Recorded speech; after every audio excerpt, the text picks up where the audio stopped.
So Somerset play football before a match, but what about Essex? Well, they gave us some incredible access on their team coach on a match day. Take a look at this. Feels like, you know, a school trip. Captain Simon Harmer's bag, by the looks of things. Yeah. What has Simon got in there?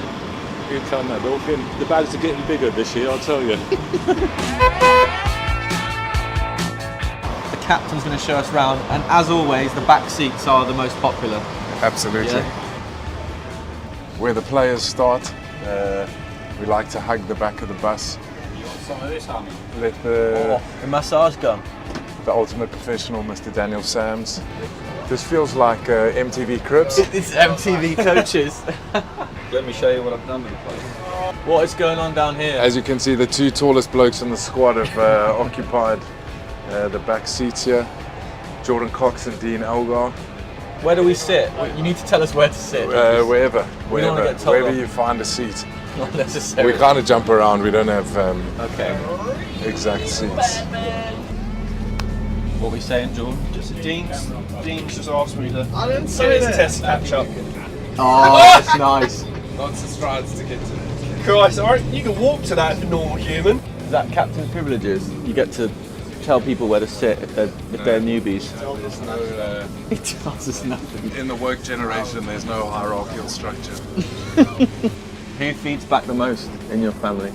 Unfortunately, my mum doesn't really know much about cricket, so she'll be like, good luck tonight, I'll watch it soon. Okay. And then it'll be, whatever I get, if I get 5, she'll be like, great job. Yeah. Or you get out early and she'll go, oh, hard luck. Just what you want when you get out. Oh, what a shame.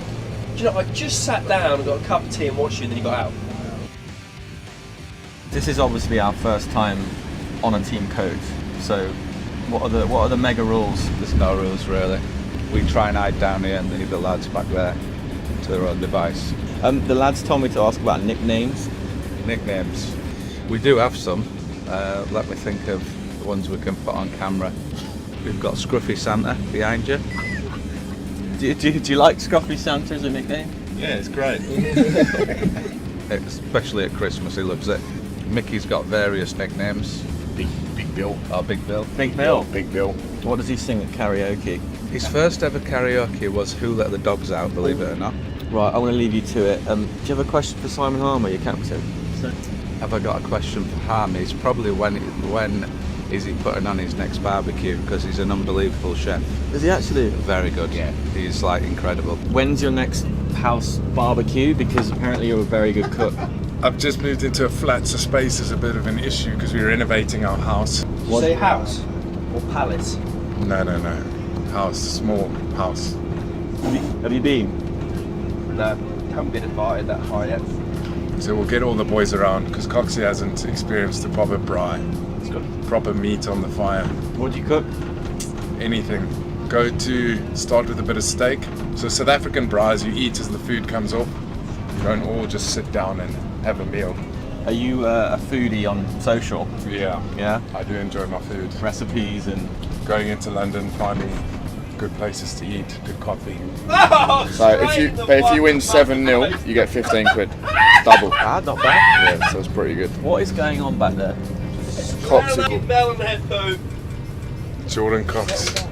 I hope you got the bleeps ready. Tommy, We made it. it didn't smell as much as you said it would. I know. I think the boys behaved themselves. Is this his personal video? Personal videographer, yeah. Coxie, you're a star. Thank you, sir. Thank you. Make you get any bigger.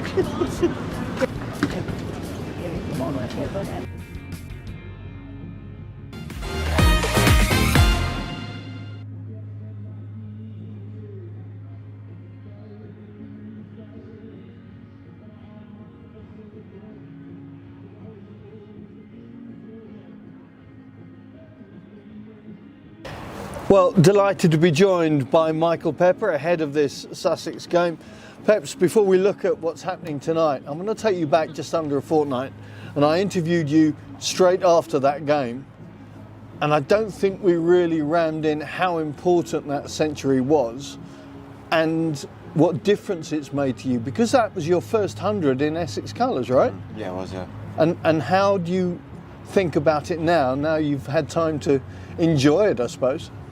Well, obviously it was a very special day for me personally. But yeah, I've actually not had too much time to think about it with just how busy the scheduling is, and ultimately there was a game and a few days later, so then you're just straight on to preparing for that game. But obviously it's very special getting firstly a T20 100, but then also my first Essex 100. And yeah, it actually just makes you want more. Because we've all done it, haven't we? I mean, let's face it, as kids, when we made our first 50, and then if we were lucky to make 100 for a school or for a club side, it has a place in your personal diary, and that no doubt will the same, because that's a big step up. 100%, yeah. Like same as any slight achievement, you're always trying to build something bigger. So, but then getting 100 is ultimately what you're trying to do as a batsman. So yeah, no, it's very special. Yeah. Looking ahead then into this, I know we've talked before about the importance of momentum in this Vitality Blast format, because it comes thick and fast. We know, apart from the 4-day break, but I mean it's full on, head on. How important now is the feel in the camp, having got those 3 wins back to back to back? Yeah, it's important. Like as you said, momentum is crucial in this comp. It is, however, a very long comp. Like there's always going to be waves of, you may lose a couple in a row or win a few in a row. It's always going to go through waves. But since the hot time, even after we lost the first 2, team stayed the same. We're all very happy. Everyone's in a good place with their game as a team. So yeah, no, I think it's all just we're in a good place, and long may it continue. And often with a wet one like you had last night at Lord's, it's almost on the flip of a coin. But to come out of that with the W is a big plus, and a lot of feel good, I guess, within the camp, that you can go into this one with Sussex now with that momentum. 100%, yeah. Like those games can go either way. Thankfully, I think we were in a good position if it was going to be a 20-over game anyway. So glad it ended up going our way. And yeah, just every win you get special. Like it all adds up. It's every game's as important as the other. Trying to get as many wins as you can to ultimately qualify. So hopefully we can continue that, make it an easier back end of the comp where we don't need to almost play knockout games for the last 6 games leading into including that would make a so, nice change, wouldn't it? Fine. So I think we somehow don't do too much, but no, that's obviously the aim. But yeah, as I said, you just take every game day by day. So. And the oppo this evening, Sussex Sharks. We've had some big ones with them before over the years. Who are the danger men that you're going to be looking out for? I guess they're obviously a good team. I think all the teams at the moment in the T20 format are good teams. Like anyone, you only need one batsman to turn up. They've definitely got a few batsmen that can turn up, a good bowling attack. We've obviously not faced them this year, so it's hard to actually know from not playing them or not seeing them in either format or anything. So it's just trying to play our best cricket. At least they haven't got Ravi. Exactly. We won't see Papara.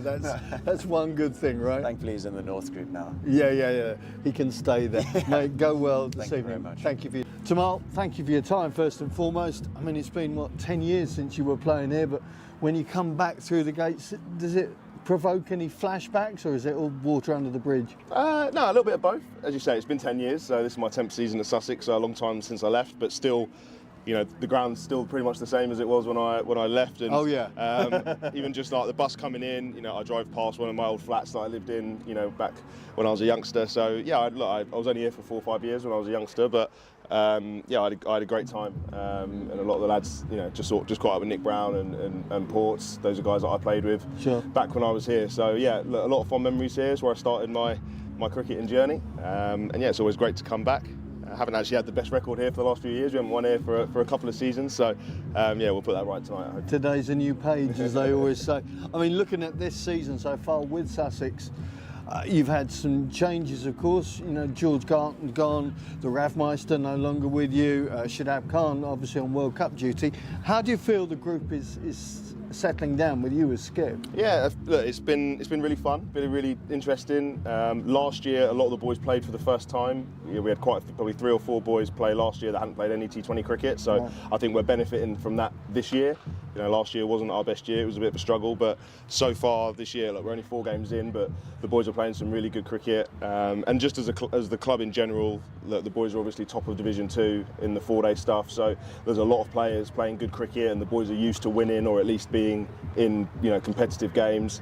And that's definitely fed into the T20 stuff. And credit to the coaching staff, we put a lot more time into white ball cricket in the winter for the boys this year than what we have done in previous years gone by. So again, we're benefiting from that now. So yeah, look, just the club in general down at Sussex everything's going really well. And yeah, we've played 4, we've won 3, which is great, but there's still 10 games to go. It's a long way to go. The Blast is one that, yeah, you want to start well, but it's, you know, you got to kind of stand the test of time, I guess. But yeah, no, it's been a great start to the competition for sure. I mean, momentum, we know, is so valuable in this comp. But as you say, you know, 3 out of 4, that's a good start. So every chance to build on that, you would hope here. And of course, you've got an important game tomorrow as well. So back to back. Yeah, matches that are going to tell you a lot, I guess. Yeah, definitely. Look, we play Surrey again tomorrow. We obviously beat them at the Oval, which was a great night, but we know what a strong side they've got. And likewise, Essex obviously always there or thereabouts come quarterfinals and finals day as well. So yeah, this is obviously a massive couple of games for us, but you know, we come here with a lot of confidence. We've got a lot of players that are hitting the ball well, bowling well, we're fielding really well. So yeah, it's just going to be different challenges come tonight. Coming back here, so a few of our boys haven't played here at Chelmsford before. Obviously, right. Small ground. I'm sure there'll be a good crowd in. The crowd obviously get amongst it as well, which is always good fun to play in. So yeah, just getting the boys ready for as best we can for tonight. Well, hopefully nobody turns the tap on tonight and we get the full 40 overs. Thank you for your time. Go well tonight. Good Cheers. to see you. Flick to square, straight down his throat. Cook strikes early. Tom Heslop has absolutely slapped that straight back past him. Straighten things up, and that is a textbook cricket shot off the back foot. Raised straight to mid-on. And you focus. And focus he does. Slap it through mid-wicket like that. This time he's gone over the offside, and he's got enough of it. 4 more.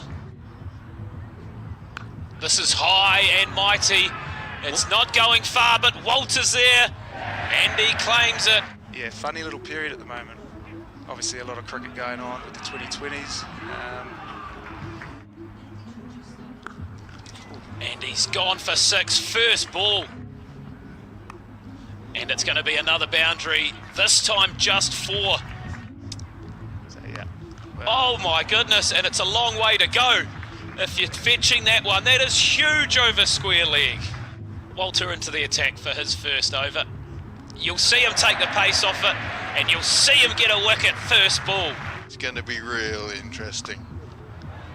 Oh, Bapara lifts him high and handsome. Again, Bapara goes high, and again he goes very handsome. Excellent. Oh, that is an excellent shot. Wow. Old mates. Bapara goes down the track, but there's a man out there, and the catch is taken. Coles goes high, but he hasn't gone long. And once again, well, perhaps they don't need him. They are well below, but that'll help. Shot from Hudson Prentice. We were in perfect alignment with that one. That's a big swing. It's straight down. Walter takes. And that has gone so high, but not far. The skipper's underneath it. Cool as you like. Slower. Has he got enough? No, he doesn't. Oh. Lawrence goes out and goes short. yeah, of course they do, and that's... Pepper smears it over extra cover for the first boundary of the inning. Oh, what a shot! What a shot from Rossington. Stepping back and just going, see you later. So the fundamentals of running academies, you want young players. It's a cricket club in your sporting region. Again, Rossington picks it up, and again it gets the maximum. Of hitting and the range of shot making. That's gone 6 as well. Pepper's got his eye in, that's 20 off 12. Pepper using his feet, dismissive play. Wide of leg stump. So much movement. Wow. Oh, Pepper, seeing the Yorker coming in. Nope. Oh! Rossington. Short glove. One this time. McAndrew. Big swing from Das. But It it's goes. gone straight down the throat. Wow, it's short, it's fast, and it's gonna work. Tamal Mills bowling express pace.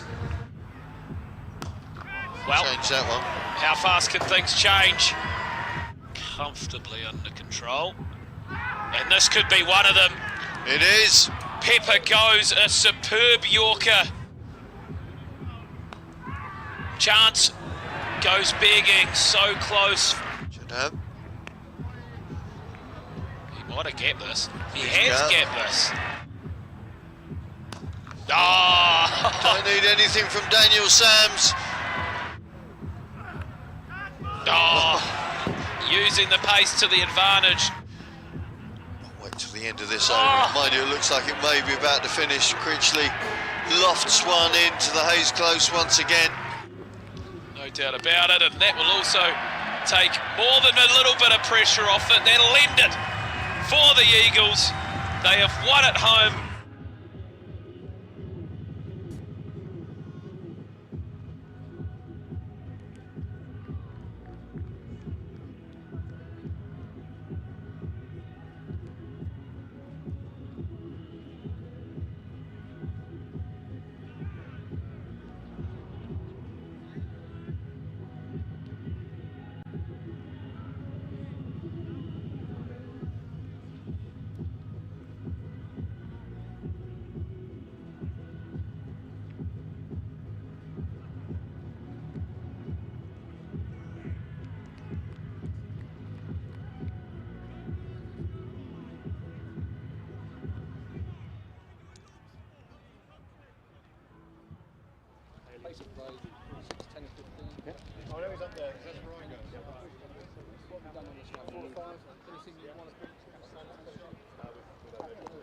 Well, here we go, getting set for the coin toss out here on the square. Chris Watts and David Milnes, our umpires, Steve Davis, the match referee, with the two captains, Tamal Mills, I should say, and Adam Rossington.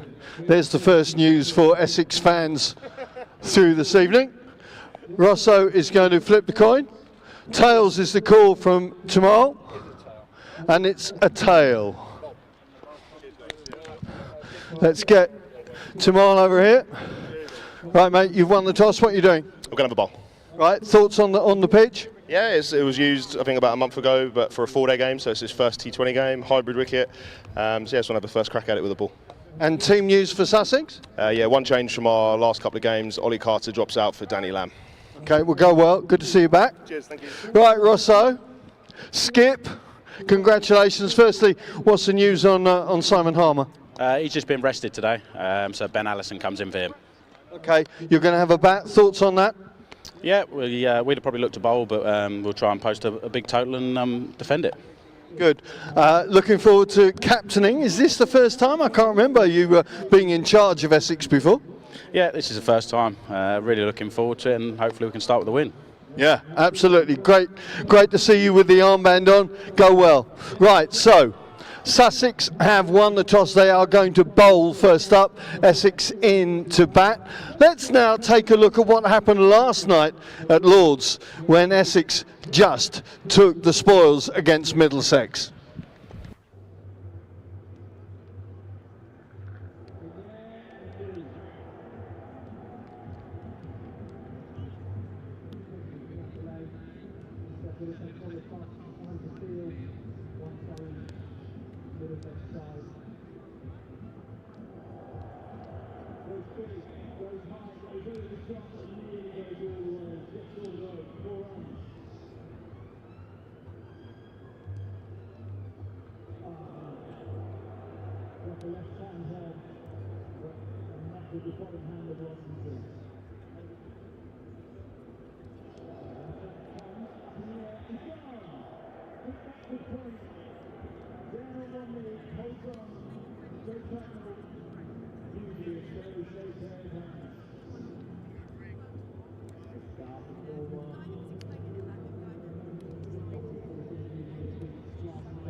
Each match is played by two teams of 11 players. Some are batters, some are bowlers, and there's one wicketkeeper.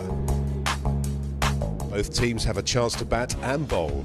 Look out for the coin toss, That's how they decide which team bats or bowls first. Each team has 20 overs to score as many runs as possible. The team with the most runs wins the game. 1 over is made up of 6 good deliveries from the bowler.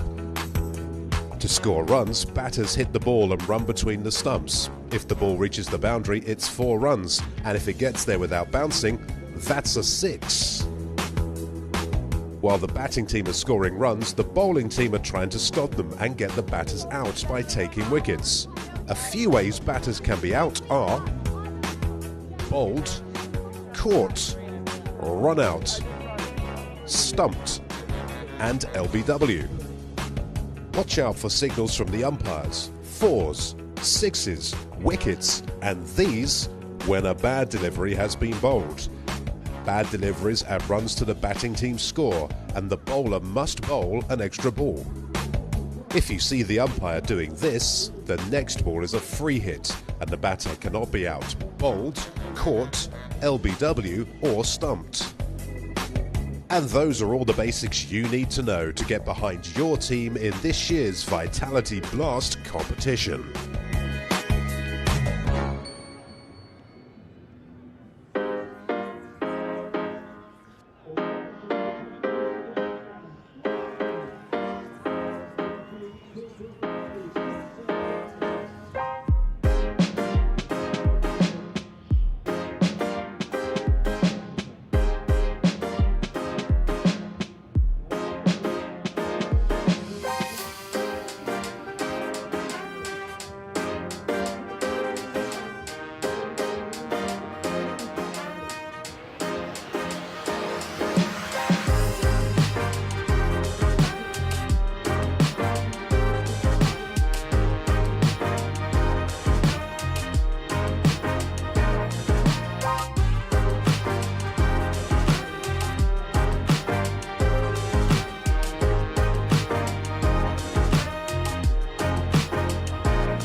All the fun and all the games, they all start here with All Stars Cricket. Skills, friendships, smiles, dreams. It all happens here. Every session is all out action. All invited, even mums and dads. That, ball, catch, go. All stars and all stars. And it's Critchley, hero of the semi-final. So good from Aaron being direct hit. Got him. Oh, that's so good. And that is a wonderful hat-trick. Get out of my way. I want that here. He's a big, big man with a big bat. Beautiful piece of bowling from Harmer. It is slow ball. Take a punt, pop it downhill, and so thank you very much. Got for six. Got for six. What a moment. Right in front of the Essex fans down there who are going wild.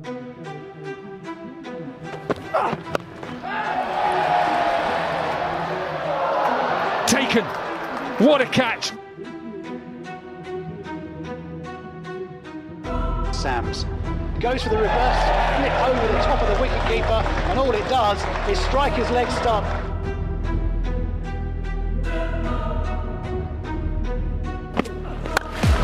Oh, he's got all of that though. Don't worry about it. Whipped away. Fabulous wrists from Jordan Cox, and that's gone all the way for six. Catch it! Chance to catch, that is excellent! Again from the Essex skipper Simon Harmer.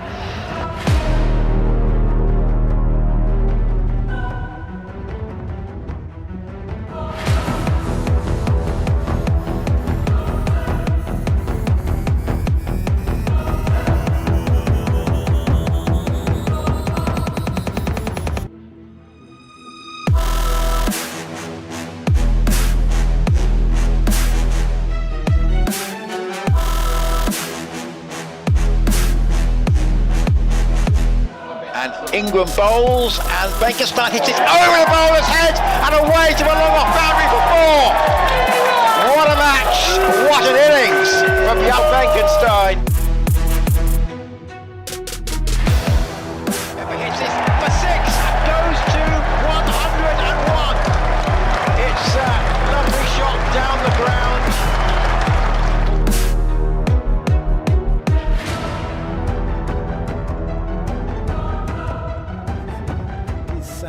Hammond. Oh, what a catch! What a catch there! Simon Harmer.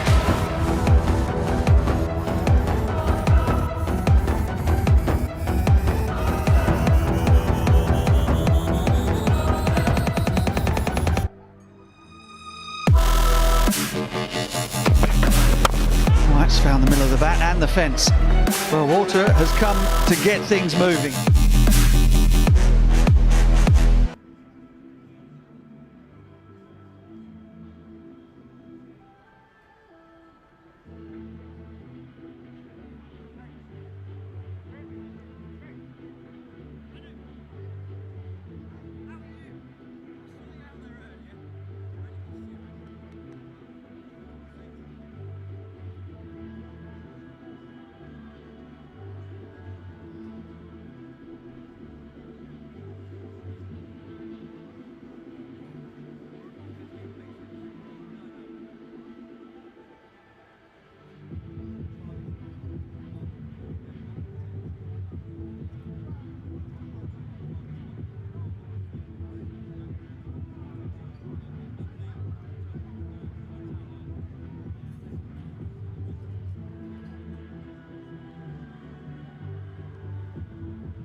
Don't forget, we've got another game coming up fairly quickly on the tail for this one. It's going to be Hexall. This Dimensional will be here for the Vitality Draft game next Thursday again at 7 o'clock start. So make sure you get your tickets as soon as possible to avoid disappointment. Remind you can have a chance to win 2 tickets to our next match next week by taking part in our Essex Projector Day. Head to the club's social media channels to find out. Themselves to 46 without loss, just coming towards the end of the 6th over. So that updates you everything which is ongoing in the South Division at the moment. And Essex getting underway here at 7 o'clock. This is Essex's last game of the week. They're next in action next Thursday here against Hampshire, and then crossing over the bridge to face Kent at Canterbury on Friday. So victory here tonight would, depending on results just below them, would cement their place in that top 4. They'd like to get top spot or second spot because that guarantees themselves a quarter-final.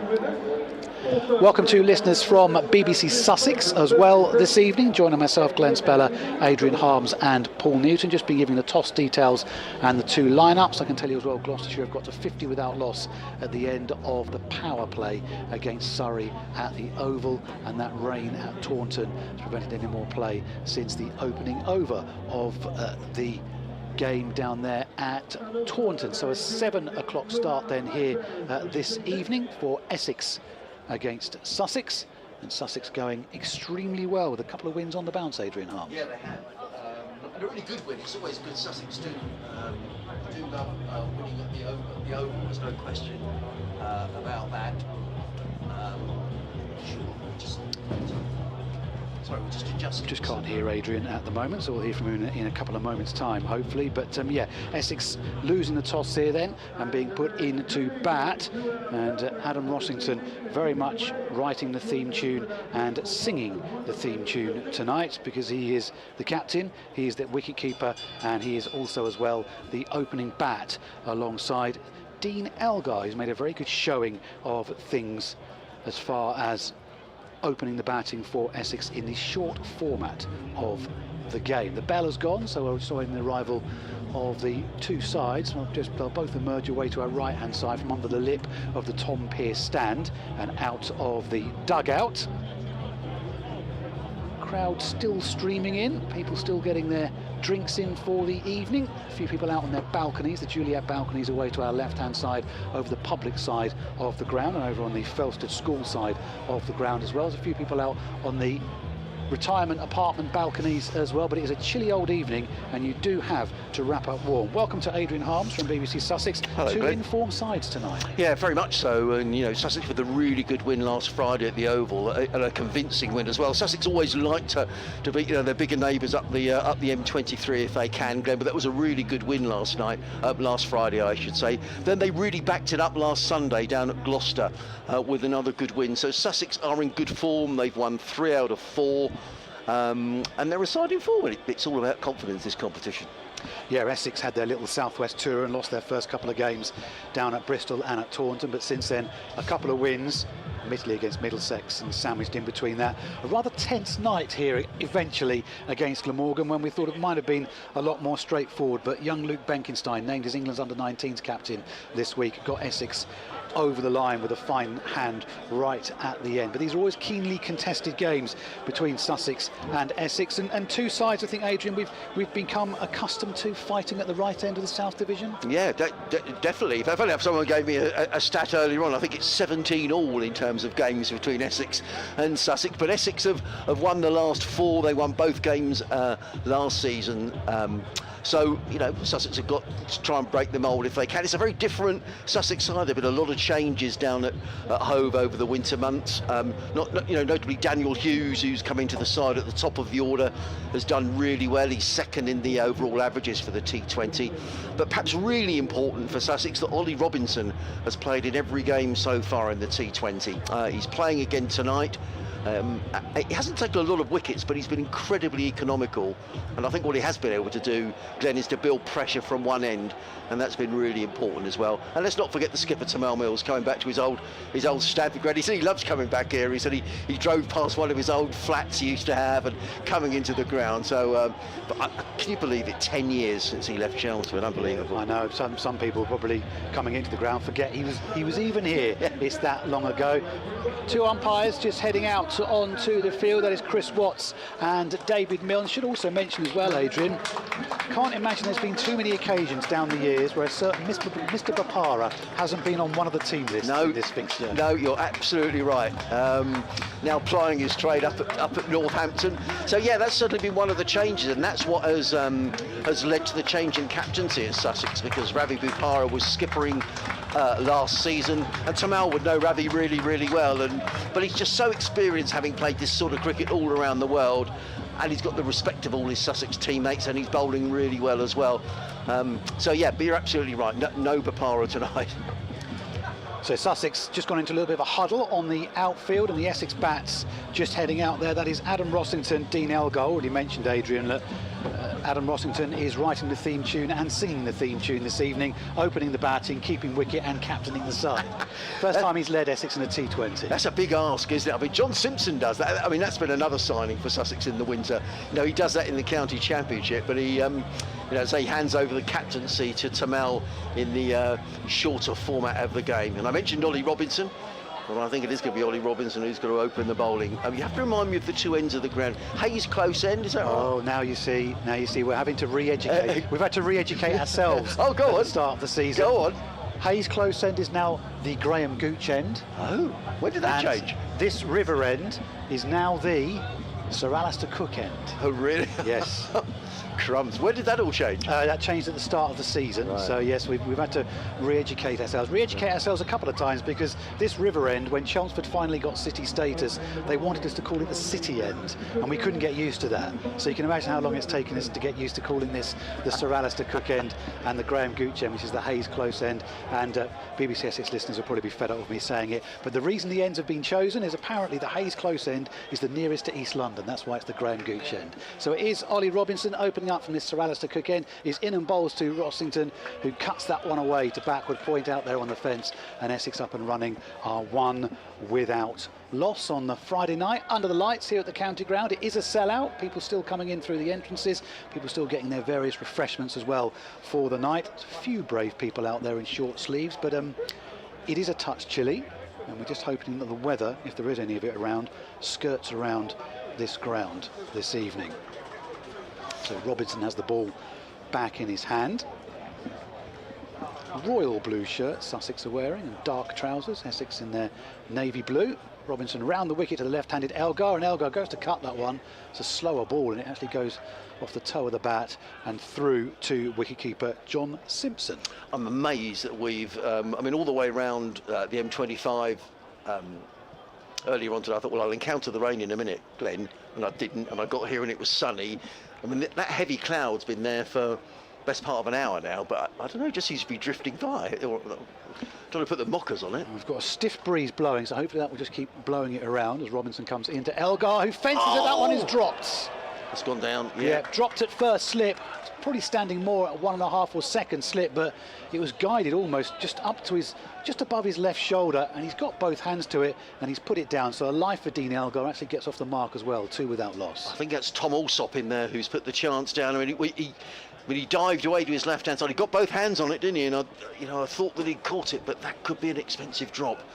Elgar gets a life. It's been in good before form he'd scored in this format of the game as well. Got his 3rd highest score in T20 down at Taunton. Robinson into the right-handed Rossington, just pushes up to short mid-on. There'll be a single there.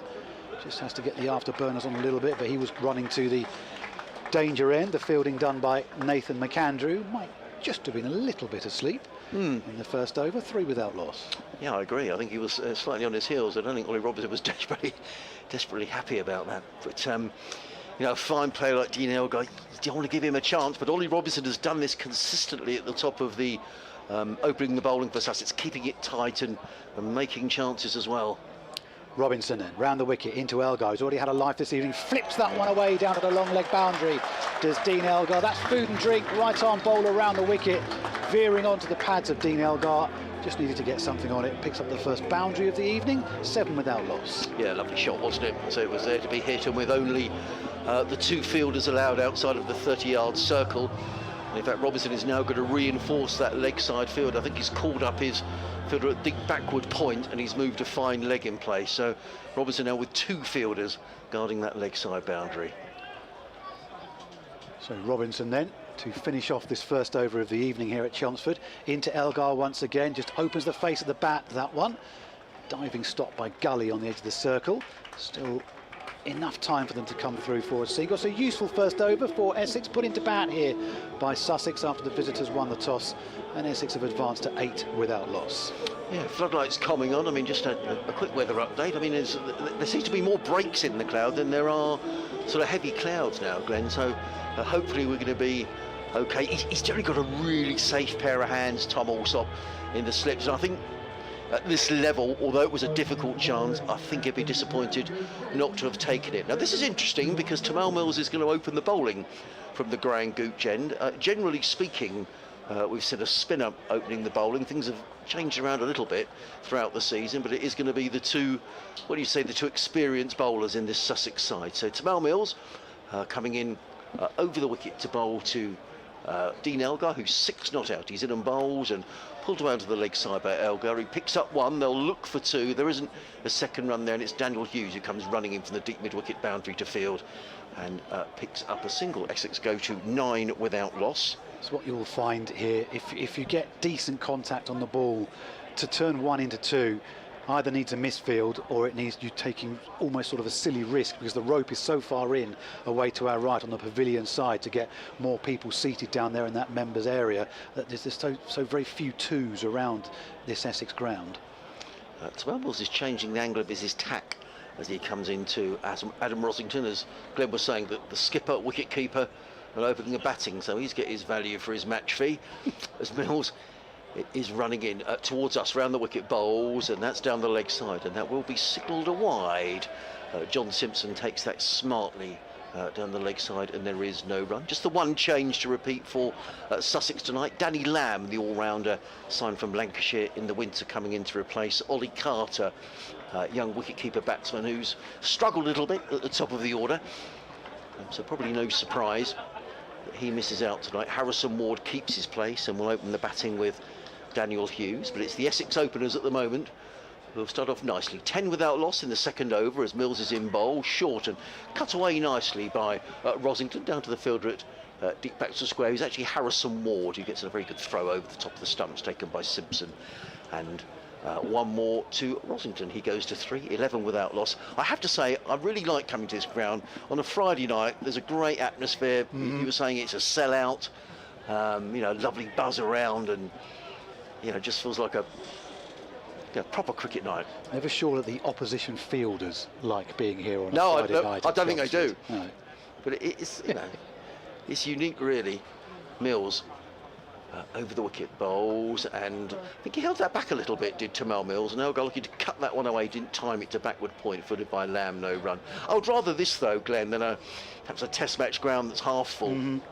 Yes, Lords apparently, and wasn't much fun last night with Essex at Middlesex with the rain breaks, and apparently quite a few people decided when the second lot of rain came down, that's it, we're off, we're going home. And they all cleared off, and the game eventually got finished, and Essex picked up a very useful victory in the end, although I don't think Middlesex were particularly happy with the way the maths was worked out. But rules are rules. Mills, Essex 11 without loss, having lost the toss, hammered away by Elgar. That's going to be a boundary. Wide outside the off stump, and Elgar absolutely thrashed that away through the covers. That was a lovely shot.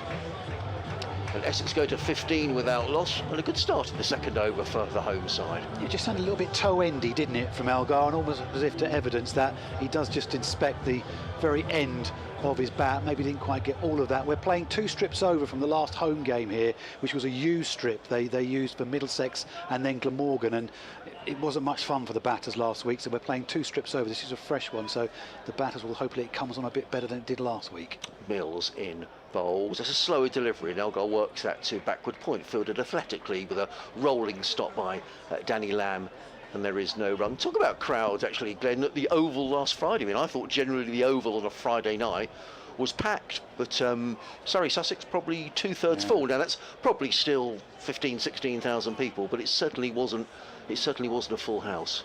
Yeah, that's not great to hear that. As you say, it's still 15,000, 16,000, but you can normally bank on the Oval, can't you? Definitely. No matter who they're playing. Yeah, Friday nights, people finishing work, coming into the Oval. Mills, little hop and a skip at the beginning of his run, comes running in over the wicket, bowls, and Elgar plays this firmly to mid-wicket. There is no run. It is the end of the over, fielded in there by Tom Alsop's the end of the second over. A solid start by Essex here, having lost the toss, been asked to bat first. Adam Rosington is on 3. Dean Elgar given a life when he hadn't scored. A drop by Tom Alsop at first slip.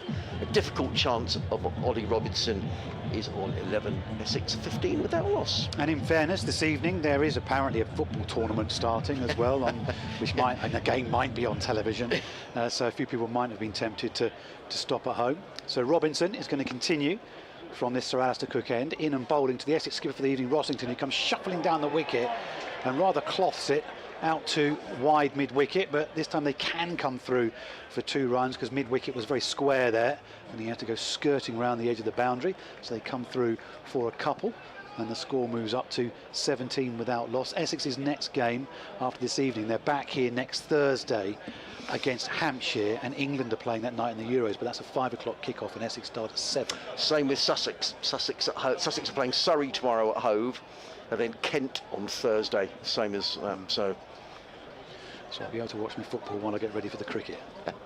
It's a tough life. Here's Robinson into Rosington, who swings that one away, got up about hip height, that just dropped a little bit short, but again just a single there. 18 without loss. We're in the 3rd over on BBC Essex and BBC Sussex.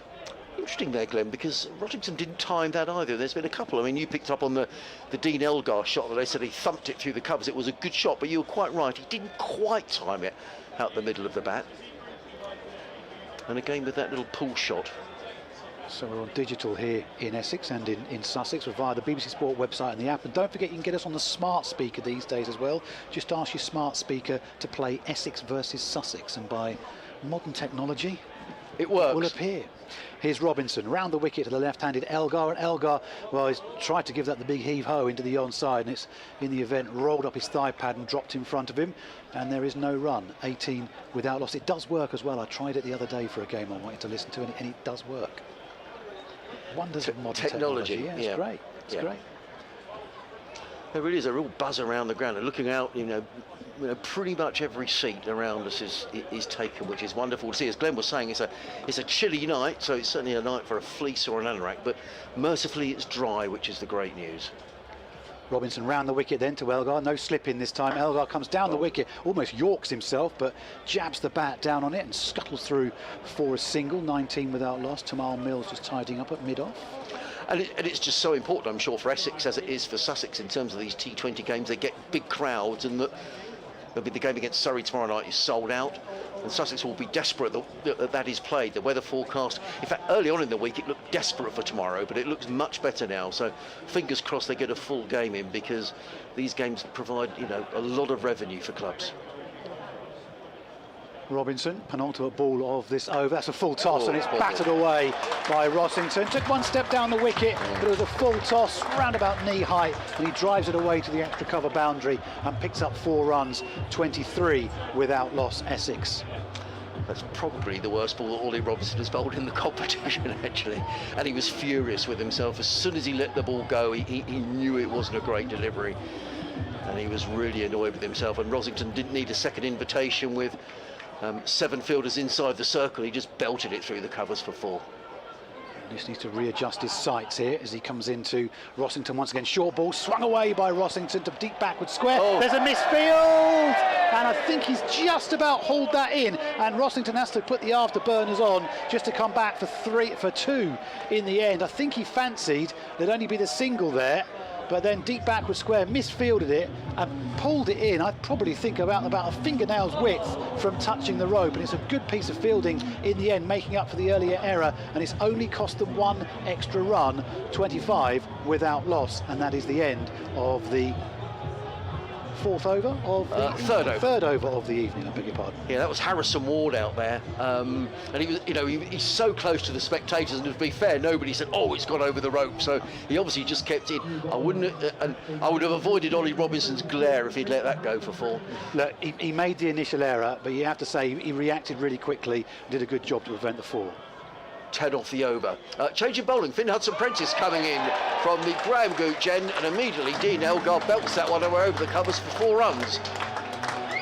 So the good Essex start here continues. Yeah, I think Dean Elgar is trusting this surface here, that the ball's coming on a lot better than it did last week against Glamorgan, and Hudson-Prentice is by no means the pace of Tamal Mills, and in the end Elgar had to wait for it a little bit and just shoveled it away over cover for 4 runs. So changing the field here for Sussex. They're bringing the man in off the deep bin wicket fence and sending cover out onto the rope. Still in the power play here, don't forget, so can't have too many out on the boundary. Hudson-Prentice around the wicket in bowls. Well, that's wide outside the off stump, and it's signalled to wide. Overcompensating there was Finn Hudson-Prentice. You just gave the umpire a look there as if to say, really? But a wide it's been given. There was a slight pause, wasn't he? There Turned was. round, slight pause in the stride and then carried on. Yes. Probably thought, yeah, I'll carry on, shall I, and not show any dissent. Good start though in the power play from Essex. We're in the 4th over, 30 without loss. The light's starting to take effect here in Chelmsford as Hudson-Prentice in around the wicket. Ball was to Elgar, who plays that slightly cross-batted, would it be fair to say, down the ground, fielded down there at mid-on by Nathan McAndrew, the Australian. And there is no run, so good response from Hudson-Prentice. There are many who don't see Dean Elgar as a white ball player. There are many who don't see him as a T20 player. I mentioned down at Taunton, got 77. That's his 3rd highest score in T20 cricket, but his average is tidy in all formats. He's waiting again. Hudson-Prentice in, and Elgar with a big play and a miss. The ball goes past the off stump, taken by John Simpson, and there was no run. I mean, if it had connected with that, Glenn, it would have probably gone over the sight screen at the far end of the ground, but in the end it ended up in the gloves of John Simpson, and it's another dot ball. He did actually captain his domestic side in T20 cricket out in South Africa in the first year of their T20 competition, Dean Elgar. Hudson-Prentice. And again, round the wicket bowls to Elgar. That's a lovely shot. That's a beautiful cricket shot, and I think it makes your point, Glenn, that he can play all forms of cricket, this guy, and that was a shot that wouldn't have been out of place in Test match cricket, in the County Championship. That was just a lovely drive between mid-off and extra cover for 4 runs. Lovely shot from Dean Elgar. It does just show you don't need the ramp and the reverse sweep and this, that and the other. You can play proper cricket shots in T20 because you get the same value for them no matter how inventive you are, and it was a really lovely straight drive. Elgar goes to 20, 34 without loss. Hudson-Prentice in again, and Elgar's at it again. Clips this one away through backward point. They've taken them on, they'll come back for the second. They'll need to hurry, but in the end James Coles gets in the throw from the boundary edge, and it's 2 more to Elgar, who goes to 22. Essex are 36 without loss in the 4th over, having been put in here by Sussex, and it's a good start, and Elgar making the most of being dropped before he'd scored at first slip. A difficult chance to Tom Alsop, but one I think he'll feel he probably should have taken. Hudson-Prentice in again, bowls to Elgar, who plays that upper sleeve to mid-on, fielded by Nathan McAndrew. Elgar goes through for a single to finish the over, with Essex 37 without loss, so 12 runs coming off of that opening over of Finn Hudson-Prentice. And of the 2 sides, I think Essex will be the happier. I think they will be at the moment. Good piece of cricket from both players there, though. Hudson-Prentice just holding the ball back slightly, and Elgar spotted it and just sort of took a little bit of pace off the ball, because he sensed if he went through with the shot he'd have chipped it straight to mid-on, and in the end it dropped well in front of him and they came through for the single. So a couple of overs then of the power play to go. I'll leave you after this over, and Paul Newton will come in for the first time this evening, Adrian. But Essex going well, 37 without loss, and we are going to see Nathan McAndrew, the first change of bowling from this Alistair Cook end, as a couple of gentlemen just make their way to their seats in front of me. One's carrying 2 pints, so he's obviously not planning on going to leave his seat again. I'll take 2 pints, he says, so I can stay sat for the rest of the evening. Here's McAndrew then, running away from us, around the wicket. He did left-handed Elgar, that's down the leg side, and that'll be a wide ball. Not the most auspicious of starts from Nathan McAndrew, and that's always the danger when you're bowling right arm round, can always stray down the leg side, and there is no margin for error in this game. No, totally. So Nathan McAndrew was with Sussex last season. He's come for the majority of the T20 campaign and for these sort of odd two championship matches before the Australian season seems to start in August, so he's only over here for a couple of months. Here is McAndrew in once again to Elgar, swings that one away and swings for the fence. One bounce, it goes for 4 just in front of the big digital scoreboard away to our left hand side at wide long on, and that was sit up and hit me stuff, I'm afraid, from Nathan McAndrew. 42 without loss. We're in the 5th over on BBC Essex and BBC Sussex. Yeah, I'm afraid that was a poor delivery, wasn't it? I mean, it was a long hop, really asking to be smashed away, and Elgar needing no invitation to do that. I would imagine, I think Tamal Mills is warming up down in front of us. He's already bowled 1 over, whether he'll bowl the last over of the power play. But Sussex under pressure here. Good batting from Elgar. Yeah, it is. These two have had a couple of good starts now in this competition and complementing each other really well. Good to have Adam Rossington back in the Essex fold as well. Missed a fair chunk of championship cricket due to an injury, a hand injury. McAndrew ball back in hand, back into Elgar again, who rocks back into his crease and swings that one away up too long off, where there's a tumbling stop by the skipper Tamal Mills, and just at the cost of a single. 43 without loss, the Essex score. There's always that confusing thing with Tamal where he fields the ball. He's a left-arm bowler, but he's a right-arm thrower. Could catch out any batters who don't pay attention. Certainly. So McAndrew might feel a bit more comfortable now because he can play right arm over here to Rossington. Adjustment in the field. They just want to send square leg behind square on the onside. Gathers himself McAndrew now in and bowls to Rossington. Tries to swing that one away too deep mid-wicket. Strikes him on the flap of the pad though, and they come through for a leg by. 44 without loss. Good comeback this from McAndrew. Last couple of deliveries after bowling a wide and then going for 4. Yeah. A couple of singles. I mean, Sussex have stuck with pace so far. There are a couple of spin options in the side with James Coles and Jack Carson. So there are options here for Mills. McAndrew in and bowls to Elgar. That gets high up on Elgar's bat. Almost hits the stick of that one, and he gets it away to Tamal Mills on the edge of the circle. And again, it's no more than a single. All changes. It brings the right-handed Rossington down onto strike. A reminder to listeners just joining us on BBC Essex and BBC Sussex, no Simon Harmer for Essex this evening. The skipper is rested tonight, so Ben Allison comes in for him, and Adam Rossington is leading the side for the first time. McAndrew going to bowl to the stand-in Essex skipper now. In he comes. Rossington swings that one away over mid-off and collects 4 runs for that. It disappears under the lip of the stand just in front of us, so couldn't hear whether it went on the full.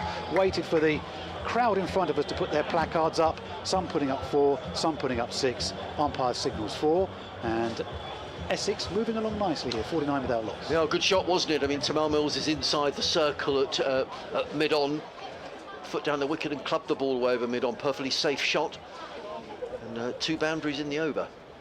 Here's McAndrew then into Rossington. What's his response to that? Well, it's a good, quicker ball, which again strikes the toe of Rossington's bat. Fielded by McAndrew on his follow-through. There's no run off that final ball of the over, but Essex having lost the toss and been put in by Sussex here. 49 without loss. Rossington is there on 16. Elgar there on 29. I will leave you, and Paul will come in alongside you, Adrian.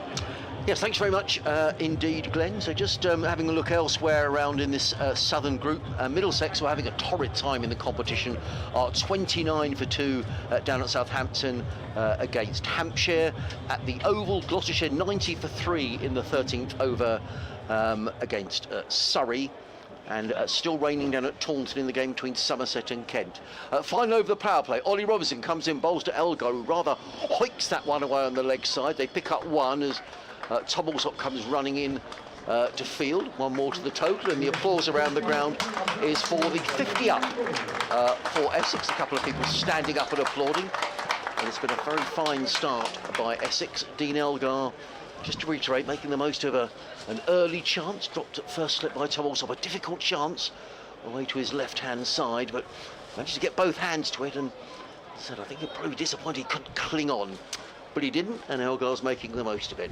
Rosington on 16. In comes Robinson bowls. Rosington down the way. Big swing and a miss. Is he caught behind? Yes, he is. And a wicket for Ollie Robinson, taken by John Simpson, and a breakthrough. That is just what Sussex wanted in the power play, the final over of the power play. Rosington taking a bit of a liberty coming down the wicket to Ollie Robinson, a little feather edge through to John Simpson, who takes the catch. He goes for 16, and the first wicket is down for Essex. And delighted to see Paul Newton. Hello, Paul, good to see you. Good to see you, Adrian, as always. And yeah, a timely first breakthrough for Sussex there. I wouldn't say Rosington ever quite looked at his fluent best. Today, he was hitting the ball a long way at times, but always with a club blow, although there were some very nice shots into the offside that he played as well. But Elgar's the one who's rather taken the eye with his timing. A couple of his drives have been exquisite. So 50 for 1 in the final over of the power play, the 6 over altogether. And we've had just 2 balls of this over, which so far has proved a good one. Ollie Robinson switching to the Graham Gooch end.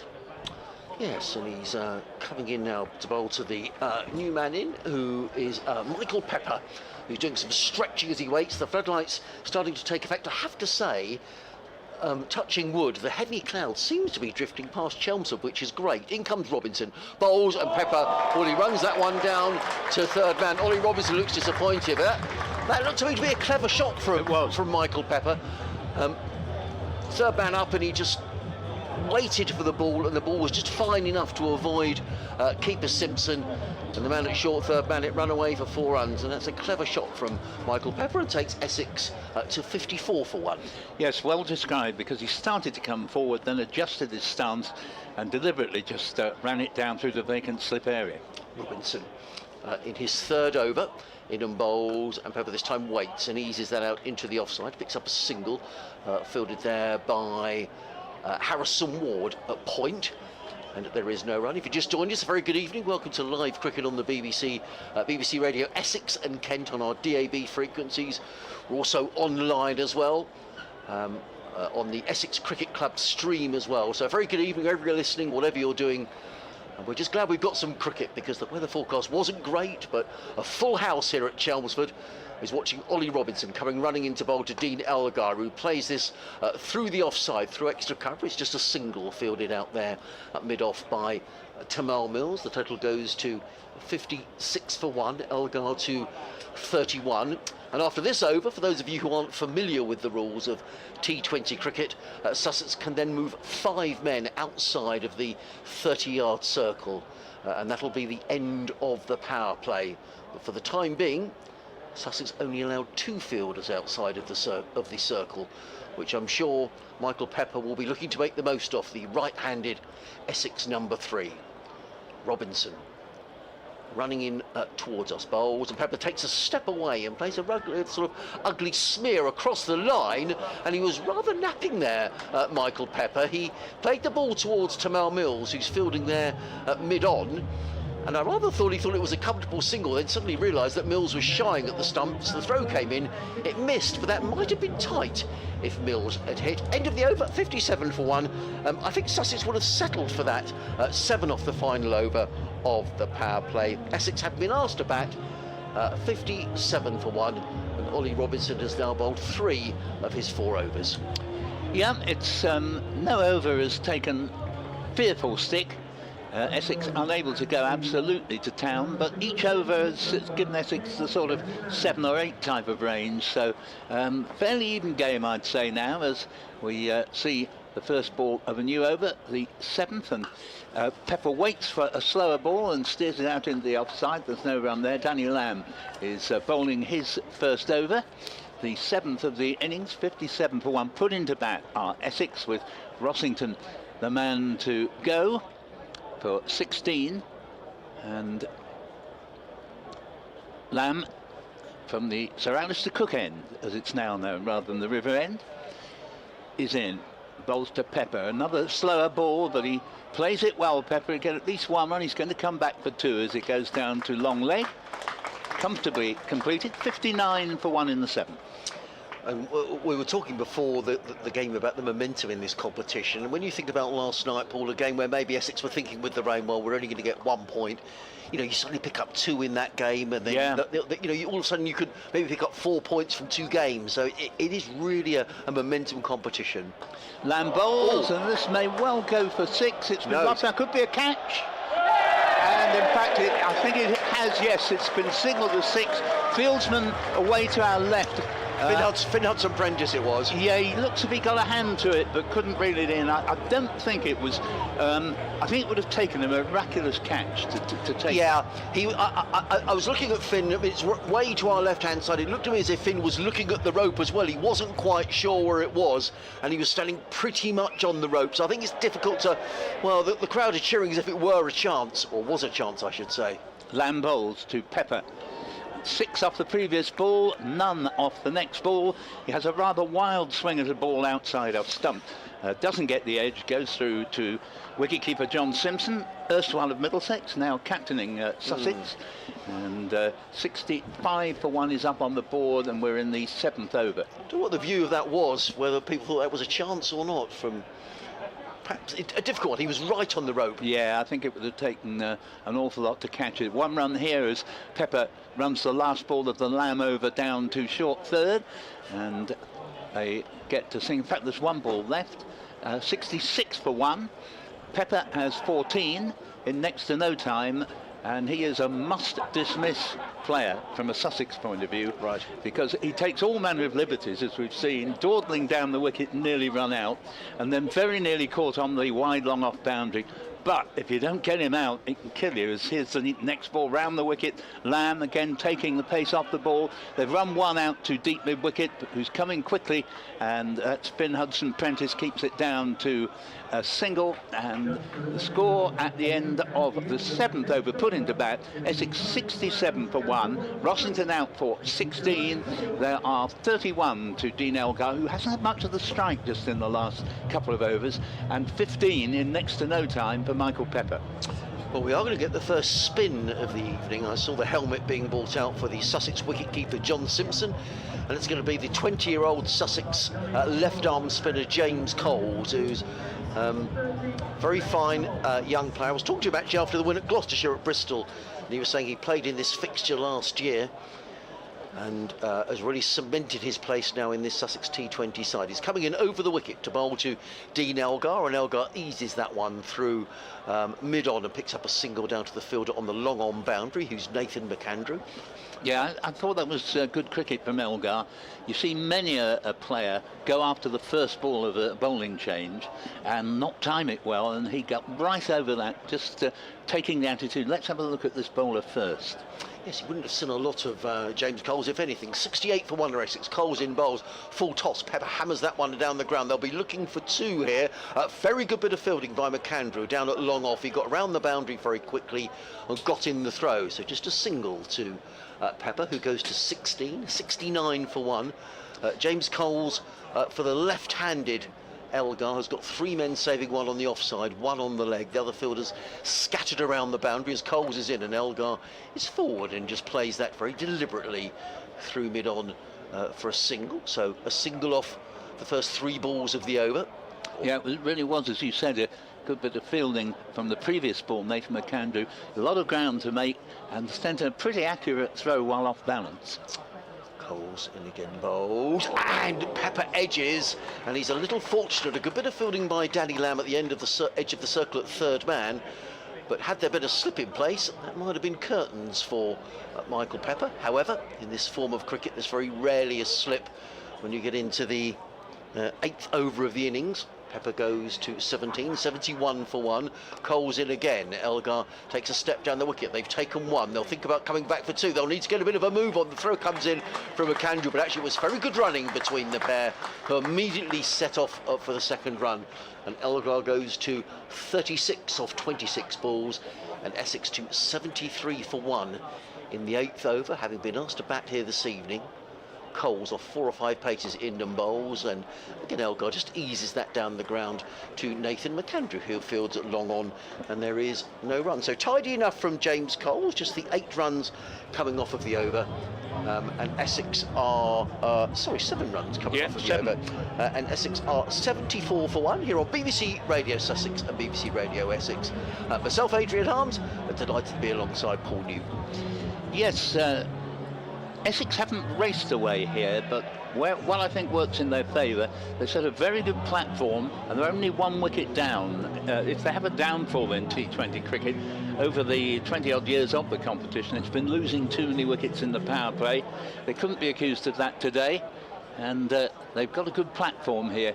As Danny Lamb continues from the Sir Alistair Cook end, again takes the pace off the ball, and just played by Elgar down to long on. He's got a lot of singles in that direction in the last 2 or 3 overs, so he moves along to 38. It's 75 for 1 in the 9th. Yes, Danny Lamb, who hasn't played, I'm just looking back through my notes here, in the he played in the first game. I'll just come back to that, but he was certainly left out at Gloucester last week. Lamb is in, bowls to Pepper. Oh, Pepper pulls this ball for, or in fact he could be caught on the boundary, but no, it's gone all the way for 6. For quite a while the fieldsman on the boundary there was interested, but in the end he had to watch it go over his head, and that was certainly not a chance. The previous 6 we weren't quite sure if we could put it down as a chance or not. It's Harrison Ward out there on the mid-wicket boundary. Did all he could, but the ball had just enough carry on it over mid-wicket, and Essex are 81 for 1, a second 6 for the explosive, daring Michael Pepper. Lamb is in, bowls, slower ball, and Elgar is over, backed up, the throw comes in. If it had hit, I think Elgar might be on his way, but it missed at the bowler's end as Elgar went halfway down, came halfway back, and it would have been a very risky run, and even then it was still risky, and Elgar making good his ground at the bowler's end. 38 to him, 23 to Pepper, 81 for 1 in the 9th, and Lamb is on his way again. Into bowl to Pepper, and Pepper sort of half beaten anyway by a slower ball. Pepper had been backing away and he reached out to cross bat it, just got the toe of the bat onto the ball. The bowler tried to dive across and save a run, didn't manage it, and they get a single. It's 82 for 1, Pepper 24. It hasn't looked desperately easy to time the ball. I mean, that 6 from Michael Pepper in that over, Paul, I thought was very much of a top edge, and it sailed away over the boundary. Yeah, it only had the legs to get there because he's a very strong hitter of the ball. Here's Elgar on strike, and rather underlining your point, he has an almighty Yahoo at this. Doesn't come off, hits him on the pad. It was going to have gone down leg side, so it's a leg by rather than a run for the batsman. 83 for 1 in the 9th, and that must be just about, and though we had a wide, but it must be just about only the second extra of the innings so far. Well, it's really intriguingly poised, Paul, isn't it? As you say, Very much so. Essex haven't got away, but Sussex would have liked to have got a couple more wickets. So Lamb to Pepper. Waits for this, and we'll get a single down to Tom Alsop, coming off the long on boundary, and that takes the score to 84 for 1 at the end of the 9th over, and still there's this sort of, you could almost call it a rhythm to the tempo of Essex's batting. So after 1 over 8 for no wicket, 2 15 for none, 3 25 for none, 4 37 for none, 5 was 49 for none, 6 57 for 1, the end of the 7th 67 for 1, end of the 8th 74 for 1, and now at the end of the 9th 84 for 1. Well, Glenn Spell will be replacing me at the end of this over, but James Coles is going to continue from the Graham Gooch end. He's in and bowls Pepper, pulls that one away. Well, he's timed that, and no question about that, and he's sailing away for 6 runs.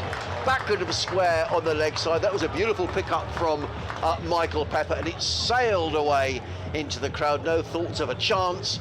Well, that one being top edge, that was just a beautifully played shot by Michael Pepper. Probably shot of the innings, I think, that, because unlike a lot of the boundary shots, that really was timed. There was no great effort in the shot. He just almost caressed it for 6 over square leg. Pepper to 31 off 15 deliveries. Essex are 90 for 1 in the 10th. James Coles waits around the wicket. He's in again, bowls to Pepper. That's a full toss and hammered away down the ground by Pepper. Just picks up a single, fielded way down in the distance by the Sussex skipper Tamal Mills. Pepper to 32 off 16 Strike rate of 200. He's going along very nicely. Michael Pepper, the only man out, the skipper, Abden Rosington, who was out for 16. Coles in, bowls to Elgar, who drills this one away through extra cover. Again, it's just a single and fielded out in the deep again by the very busy Mills, way out in the distance. In fact, it's not Tyrone Mills, I do apologise. It's Finn Hudson-Prentice all the way out there. One more to the total. Elgar on 40, 92 for 1 are Essex. Coles in again and hammered away, and that's going to be 6 more to Pepper. Nothing wrong with that. He's very nearly caught by a gentleman at the far end of the ground. I don't know if you get a prize for catching it if it goes for 6 at the Oval last week. I think it was £1,000, Paul. Gosh. But the gentleman down there has dropped the catch. But if he's an Essex fan, he won't be too upset, because his second 6 of the over from Michael Pepper, who is motoring 38 off 17, 98 for 1 are Essex. Coles in again. Pepper hammers that one away through extra cover. Harrison Ward is in hot pursuit around the extra cover boundary. A good sliding stop, but Pepper's still able to come back for a couple of runs, and the applause around the ground from this packed house here at Chelmsford tonight. It's for the Essex 100 that's come up in the 10th over. 100 for 1. And Michael Pepper is going along very nicely. Coles is in. Pepper again just eases that one onto the onside. They've got the runs that they need in this over of Essex. Pepper picks up a single. He goes to 41 off 19. Essex are 101 for 1 at the end of a rather expensive over, which cost Sussex 17 runs. And I'm going to make way, and Glenn Speller will be back with you, Paul. Thank you very much there to Adrian Harms. Lovely to have Adrian here, up from Sussex. And at the halfway stage of their 20 overs, Essex put into bat, and losing Rossington for 16 in the 6th over, have moved on to 101 for 1, 41 to Pepper, who's now overtaken Dean Elgar. And Glenn Speller rejoins me, and what a season Pepper is having with the bat, Glenn.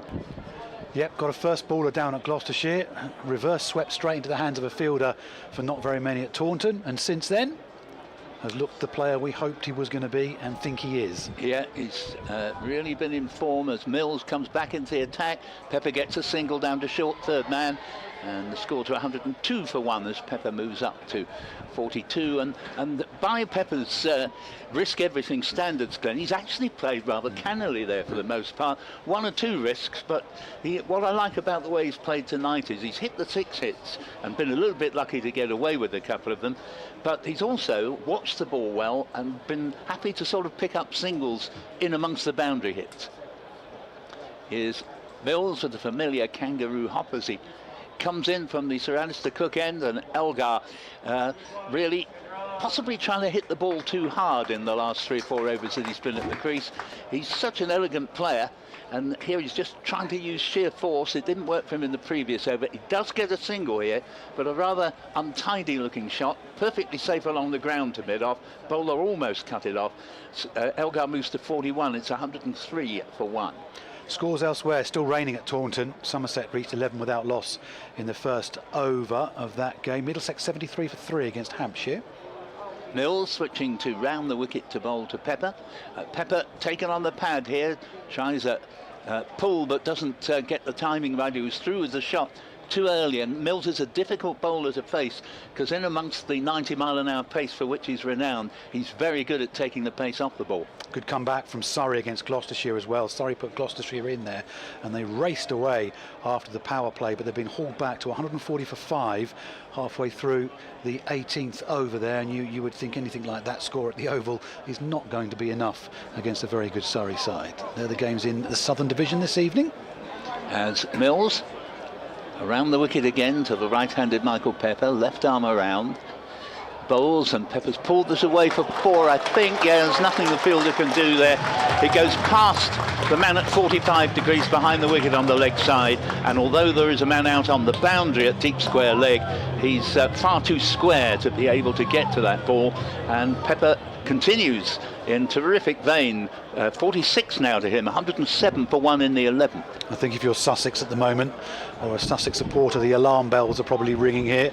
They need a wicket, and they need it quick. And Mills is on his way again from the Sir Alistair Cook end. Bowles, and that ball's gone a mile up in the air. Will it be a catch? I think it's going to land safely, and Michael Pepper will pick up 2 runs as he flicked the ball up, didn't get the timing right, came off a leading edge, went a long way up in the air in the direction of wide long on, and mid-wicket on the boundary, long on the boundary, were perfectly bisected. 48 to Pepper, 109 for 1. Yeah, Harrison Ward and Tom Alsop, I think they're both pretty quickly spotted that neither were going to be able to get to that, so slammed the anchors on just to make sure they kept it down to just a couple of runs. Mills to complete the 11th over. In the bowls, and this ball's gone over backward point. It will be cut off in the distance, I think. Yeah, good bit of picking up there, but they get back for 2 runs. 111 for 1. Nelson, as 111 is known, up on the board, and 50 for Michael Pepper. And I would guess he's only faced about 20 deliveries for that, 24 in fact, and he's hit 2 4s and 4 6s. Brilliant batting.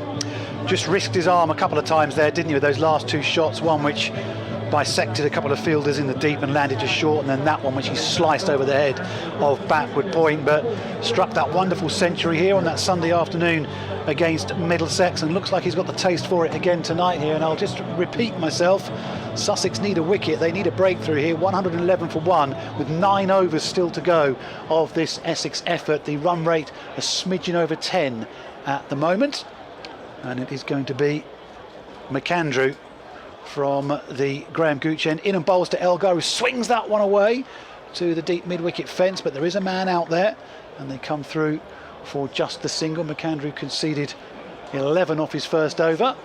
Yeah, he's not scored quickly lately, Elgar, but he's probably doing the right thing to pick up the singles, which is exactly what he has been doing, and put this explosive young Essex batsman, Michael Pepper, they've got a real jewel here in terms of T20 cricket. He's absolutely outstanding. 50 off 24 so far for Pepper, and he's facing McAndrew now. Runs in and bowls to him, slower ball, and Pepper drives it away off the toe end of the bat and just comes through for a single. 113 for 1, and Elgar 42 from his 32 deliveries so far, playing a hand very similar to what he played down at Taunton when he made 77. Yeah, just going back to Pepper, he's an improved player this season. He's learnt to watch the ball more closely than he was doing last season, and to play with a little bit more savvy. Elgar in, swings that one away down to long off, and just through for a single. So his last 15 deliveries for Elgar now. Our scorer David Jackman is just adjusting his figures. He's 15 balls, he's got 14 singles and a 2 from his last 15 balls. Well, at least he's been scoring off every ball. Obviously, any criticism there might be of him is gainsaid by the way he's given the strike to Pepper, who's really been milking the bowling. Yeah, he hasn't had to hit the big shots, has he? Spotted at Pepper's right in form here, and Pepper swinging that one away, high to deep backward square leg, who takes the catch in the deep. Just got too much of a top edge on that one for Pepper, went a long way up in the air, and very steadily taken by the man down at deep backward square leg. It's Finn Hudson-Prentice, just shielding his eyes slightly from the floodlights. Pepper has to go, but he's done his job this evening.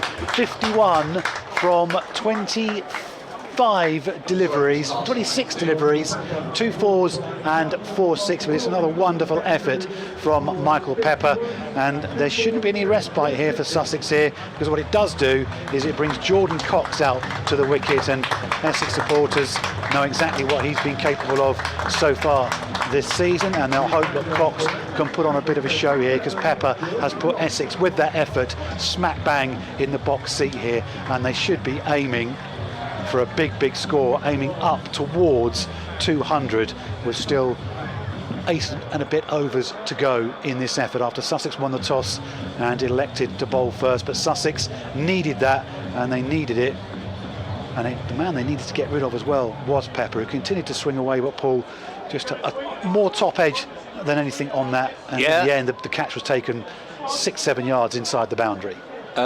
Most of Pepper's 6s actually were sort of top edgy, and this one didn't just go far enough. So Cox is the new man, facing up to McAndrew's bowled him! Bowled him first ball. Jordan Cox goes first ball.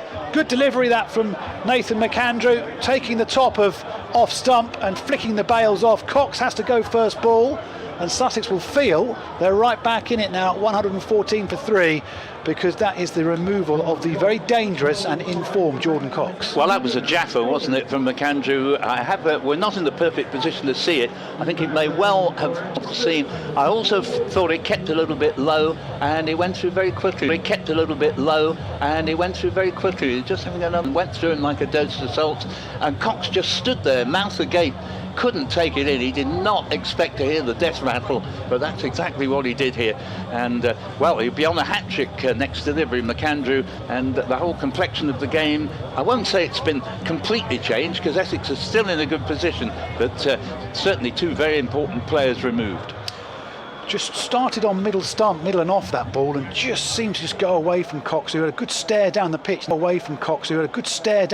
then looked behind him. I think he was surprised to see that his off bail had been removed. So McAndrew on a hat-trick then, the final ball of this, just his second over, and he's bowling to the new man Paul Walter around the wicket, and Walter drives away to the long off boundary for 4 runs. So 7 runs from the over and a couple of wickets. The crowd are definitely getting full value for this Essex effort and this Sussex bowling effort as well. 12 overs gone now, and Essex have moved on to 118 for 3. But Nathan McAndrew's just edged his side back into this game with that double strike. Yeah, a marvellous riposte from Walter, an absolutely glorious off drive to time the ball that well on a pitch that hasn't been that easy to time the ball. He goes straight in and hits that 4 when McAndrew, who otherwise bowled an excellent over, and that wasn't a bad delivery, the last one, when he'd been bowling so well as well. It was terrific cricket from Walter. It's quite amusing to see these two batsmen when they're standing together, because Walter looks to be at least a foot and a half taller than Dean Elgar. Jack Carson on? Yeah, Carson into the bowling at Sir Alistair Cook end, and Elgar, as has been his wont of late, just pushes the ball, this time down to long off for a single. Elgar moves along to 44, and he's doing a good job by sticking in there, because Essex do have a habit of collapsing every now and then, and if one guy stays in there and lets the people around him play the boundary shots, I think that's fair enough. Saw it last Friday here against Glamorgan, where Essex had that mid-innings collapse. Carson's in bolster. Walter, who's out, stumped. He sold himself down the river there, having praised the first ball that he got. That was just what wasn't wanted. He charged down the wicket, head in the air, got nowhere near the ball actually, and it was the simplest of stumpings by John Simpson. He was gone for all money. Walter knew it, and you're entitled to a few deliveries at this stage, I think, Glenn, to play yourself in. It was the first ball he received from Carson. He'd already hit 4 from his only previous ball. He really should have given himself a ball or two to take a look at it. Well, you have to say, I mean, Essex are ahead of the game here at the moment with the effort from Pepper and what Rossington and Elgar have done up front as well. It seemed, who are we to judge, it seemed rather unnecessary from Paul Walter to go charging down to the first ball that he'd received from Jack Carson. Just Carson's second delivery as well, but it brings Daniel Sams out to the wicket. 36 as he struck in last season's effort for Essex that took them to the very edge of taking the title for a second time before that defeat in the final. He's done too much with the bat so far, Daniel Sams. Needs 2 now. I think Essex have lost 3 wickets in the last 5 deliveries here, which is what the doctor ordered. Carson's in and bowls, and this ball is just played a few yards by Daniel Sams. First ball he's received, and he does take at least one ball to have a look at it. Plays it to Danny Lamb at mid-wicket. Next delivery from Carson, quicker delivery, and it's hit away in the air, but one bounce, it almost reached the man at deep backward square leg. But they get a single, 120 for 4, and Sams off the mark. Just putting the brakes on a little bit here, Sussex, with those 3 wickets. Just getting themselves back into the game. Carson around the wicket to the left-hander, and that's going to be 6. That's beautifully picked up by Elgar. No hesitation whatsoever there in announcing the 6, because it was clearly going to probably end up in the river. It's a beautiful pick-up, the best of the 6s we've seen today, and in complete contrast to the earlier ones, as he too can raise his bat for a 50. Let's hope that he lasts a bit longer than Pepper did once he reached his 50, although full of praise for Pepper. Another brilliant innings of 51 from 24 deliveries. 126 for 4, and we've still got 1 ball left of this 13th over. 50 from 35 deliveries for Dean Elgar. Still a very decent scoring rate, let it be said. Carson's in and bowls to him, and he's done the Graham Gooch mantra there, boundary singles. Wise words of the maestro, and Elgar will move along to 51. He's tied with Michael Pepper to be top scorer here at the moment for Essex, and at the end of that over, Essex are 127 for 4, and we had 9 runs off that 13th over. It was a good strike from Elgar. It didn't quite reach the river. Watching on the replay, it went bouncing towards some steps between the 2 stands at this Sir Alistair Cook end and out onto the concourse out the back. It's not quite reaching the river, but umpire had a good study of the ball because it hit the concrete there. So slight concerns over the condition of it, but Essex going well here as Elgar takes strike once again. As Coles it is bowling from the Graham Gooch end, swung away by Elgar for a single. 128 for 4 the Essex score. On BBC Essex, BBC Sussex, still 6.5 overs to go in this Essex effort. As Coles just spins himself a catch while there's an adjustment to the field as Daniel Sams comes down onto strike. Yes, hasn't really clicked yet this season, Sams. This would be a good time to do it. Coles is in, round the wicket and bowling to the Australian, who drives past the man at extra cover. Calls Elgar through to the single, fielded at mid-off on the edge of the circle. 129 for 4. Quiet start from Sams, 2 from his 3 balls so far. Elgar 52 not out. Second half centurion of this Essex innings. Coles is in and bowls to him, and Elgar drives wide of the man on the cover boundary. You have to go skirting around, picks the ball up, throws in almost in the same motion, but not before Essex have completed a couple of runs. 131 for 4. Yes, Sam's being promoted above Critchley, and I think rightly so, because Sams is the more explosive batsman of the 2. Coles left arm over into Elgar, swings up one away down to long on. It won't reach him on the full, will it? Oh, it does!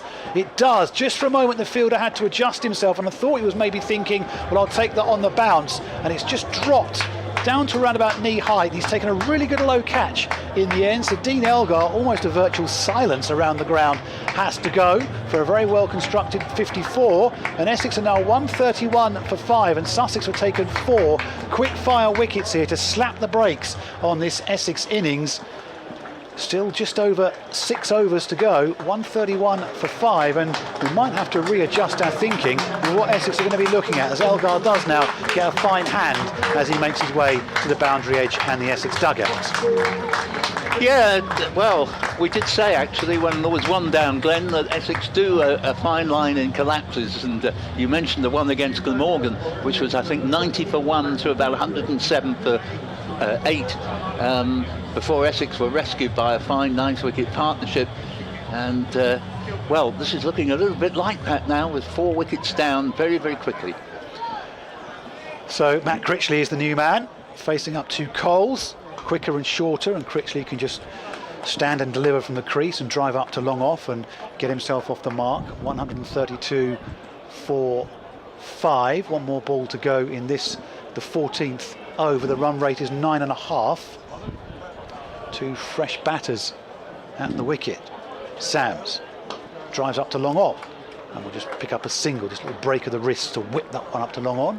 133 for 5. 14 overs gone here on BBC Essex and BBC Sussex. Sams 3, Critchley 1, and normally at this stage of any other game of cricket you'd be saying Essex just doing a little bit of a rebuilding job here, but this is the period of the game where they should be going for it, but suddenly they've lost 5 wickets.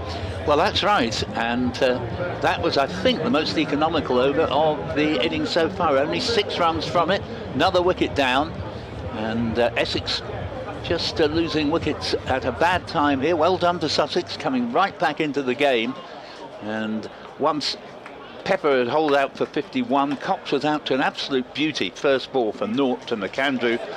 2 wickets in 2 balls as Mills begins the 15th over. left arm around the wicket when bowling to right-handers, and that's gone through for 4. And Sam's playing very carefully out there so far. He's playing himself in, and rightly so, but he's guided this past the short third man to the third man boundary, and he moves along to 7, and Essex to 137 for 5 in 14.1. Yeah, I don't think Tamal Mills is alone in thinking that the man at third on the edge of the circle should have stopped that, because he dived over the top of it. 4 wickets in 13 balls. Our scorer David Jackman just passes me one of his well-crafted notes. So Mills to bowl to Sams again from the Sir Alistair Cook end, and that's a slower ball. He's brilliant at bowling balls of different pace. He can bowl at 90, he can bowl as slowly as sort of 65 to 70. That was sort of between the two, and succeeded in its aim of making Sams play too soon at the ball, which ends up going through to the keeper at no cost. 137 for 5 in 14.2.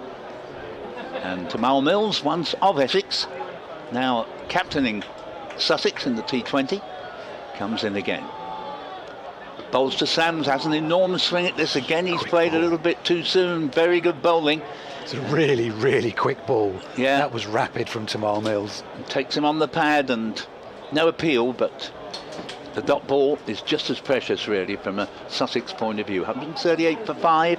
Essex will be disappointed, having reached 100 by the 10th over, if they don't get to 200 in 20, but it's looking somewhat unlikely now, unless this man Sams can really take toll of the last 4.5 overs.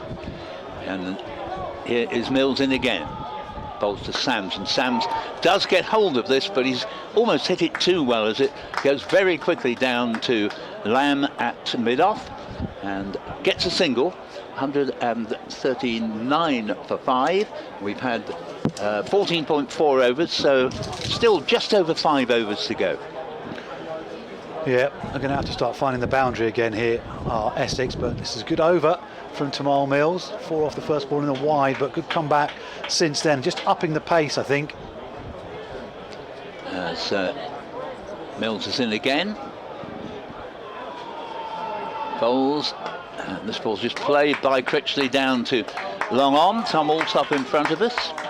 Sends his left arm throw, 1 bounce to the wicket keeper. 140 for 5 in 4 legitimate deliveries in this over so far. 2 balls left of this over. Last 3 balls from Mills, he's just given the batter no room at all to swing his arms or free his arms. The ball is so full, and it's right up there on the stumps, right up there, almost Yorker length. And superb variations of pace from the former Essex man as he comes in now and bowls to Sams. And Sams, that one again defeats Sams's efforts to hit it through the offside. And another delivery that is so difficult to know whether it's going to be one of his really quick ones or with the pace well off the ball. That looked fairly quick, and also had good bounce, goes through to the keeper. No run. 140 for 5, 1 ball left of the 15th. Yeah, so it's a good comeback from Mills here. I just wonder whether Essex might just look to get out of the over here and then target the other bowlers. It's a good comeback from the Sussex skipper. So Mills to complete the over. Bowls to Sams, and there's another excellent delivery, and a brilliant take by John Simpson there, who thinks that there was an edge in that. Umpires having none of it. It was another very quick delivery, and well, Sussex feel rather peeved about that. 140 for 5 in 15 overs is the Essex score, and a great comeback in these last few overs from Sussex. And Glenn Speller will now be joined again by Adrian Harms. Just from this distance, Sams was jabbing his bat down, wasn't he? I think the bats hit the ground, and if anything, Simpson went diving away to his right-hand side, got up and then joined in the celebration, because if I'd taken a catch like he's just taken, admittedly not off an edge, I'd have been doing a dance like more, celebrating a lot earlier than when he was joining in with that from Tamal Mills. No harm done for Essex. Good comeback this from Sussex. 5 overs to go, and Essex have got to 140 for 5.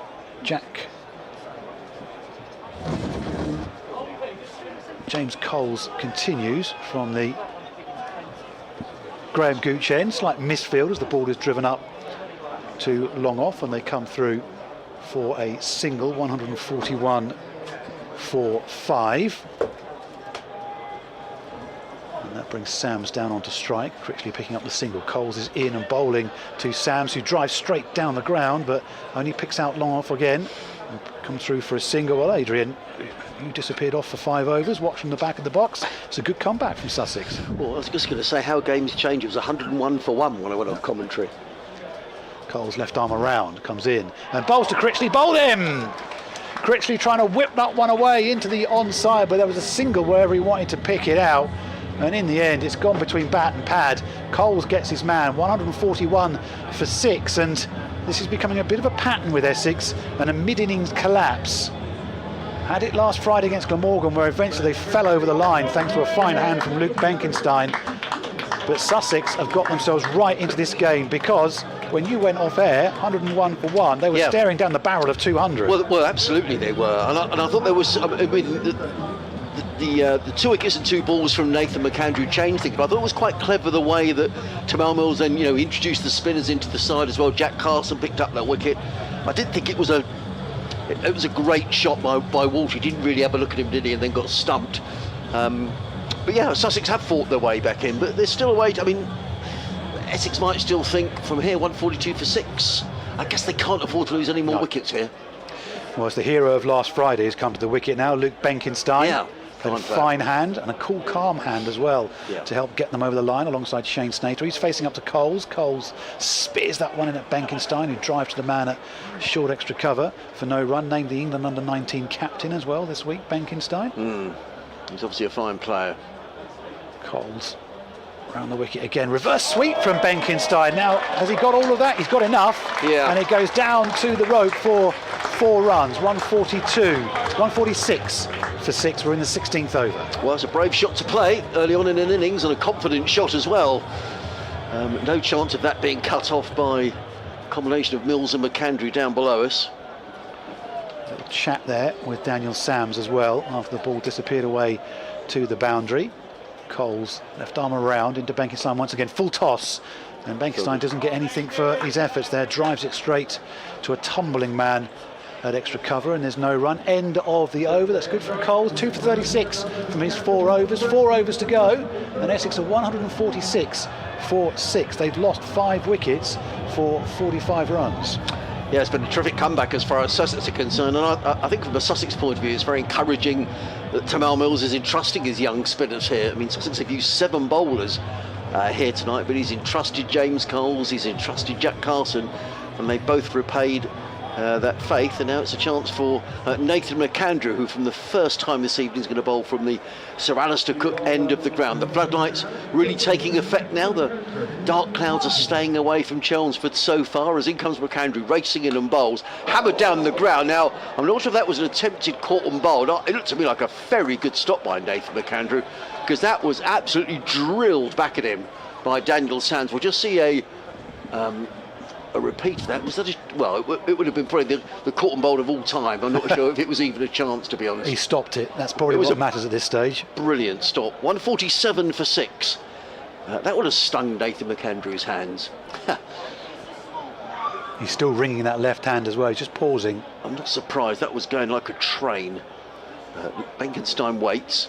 McAndrew is in. Benkenstein plays that one to the leg side and picks up a single. He goes to 5, and the total to 148 for 6 here on BBC Radio. Sussex and Essex. Adrian Harms, Glenn Speller under the lights at Chelmsford. If you've just joined us, Sussex winning the toss, electing to bowl first. Essex off like a train, as Glenn was saying, 101 for 1 after 10 overs, but Sussex have fought back, and now the game in the balance, 148 for 6. They've dropped the run rate by a run as well. It's gone from 10 to 9 now. McAndrew in, bowls, and to dig that one out does Daniel Sams. He's looking to play that one down towards third man. The ball rather got caught. Did they pick up a single there? They did, They yes. did pick up a single. He hit the most 6s in the competition last year, Daniel Sams, and Sussex are bowling full and wide at him, not giving him anything to free his arms at. And it's working. No, apologies, I look towards the screen. 149 for 6, Sams to 11. McAndrew, the tall Australian from New South Wales, running in over the wicket, bowls, and a ramp shot from Benkenstein. It's fielded by Tamal Mills, who's throwing at bowler's ends. If it hits, that might have been close. Fortunately for Sussex, Tom Alsop was backing up. And it's just a single, 150 up for Essex, hence the applause around a rather chills-looking crowd here at Chelmsford. Now, you wouldn't believe it's the 14th of June, but it is. Most people have got an anorak or a fleece or something warm on.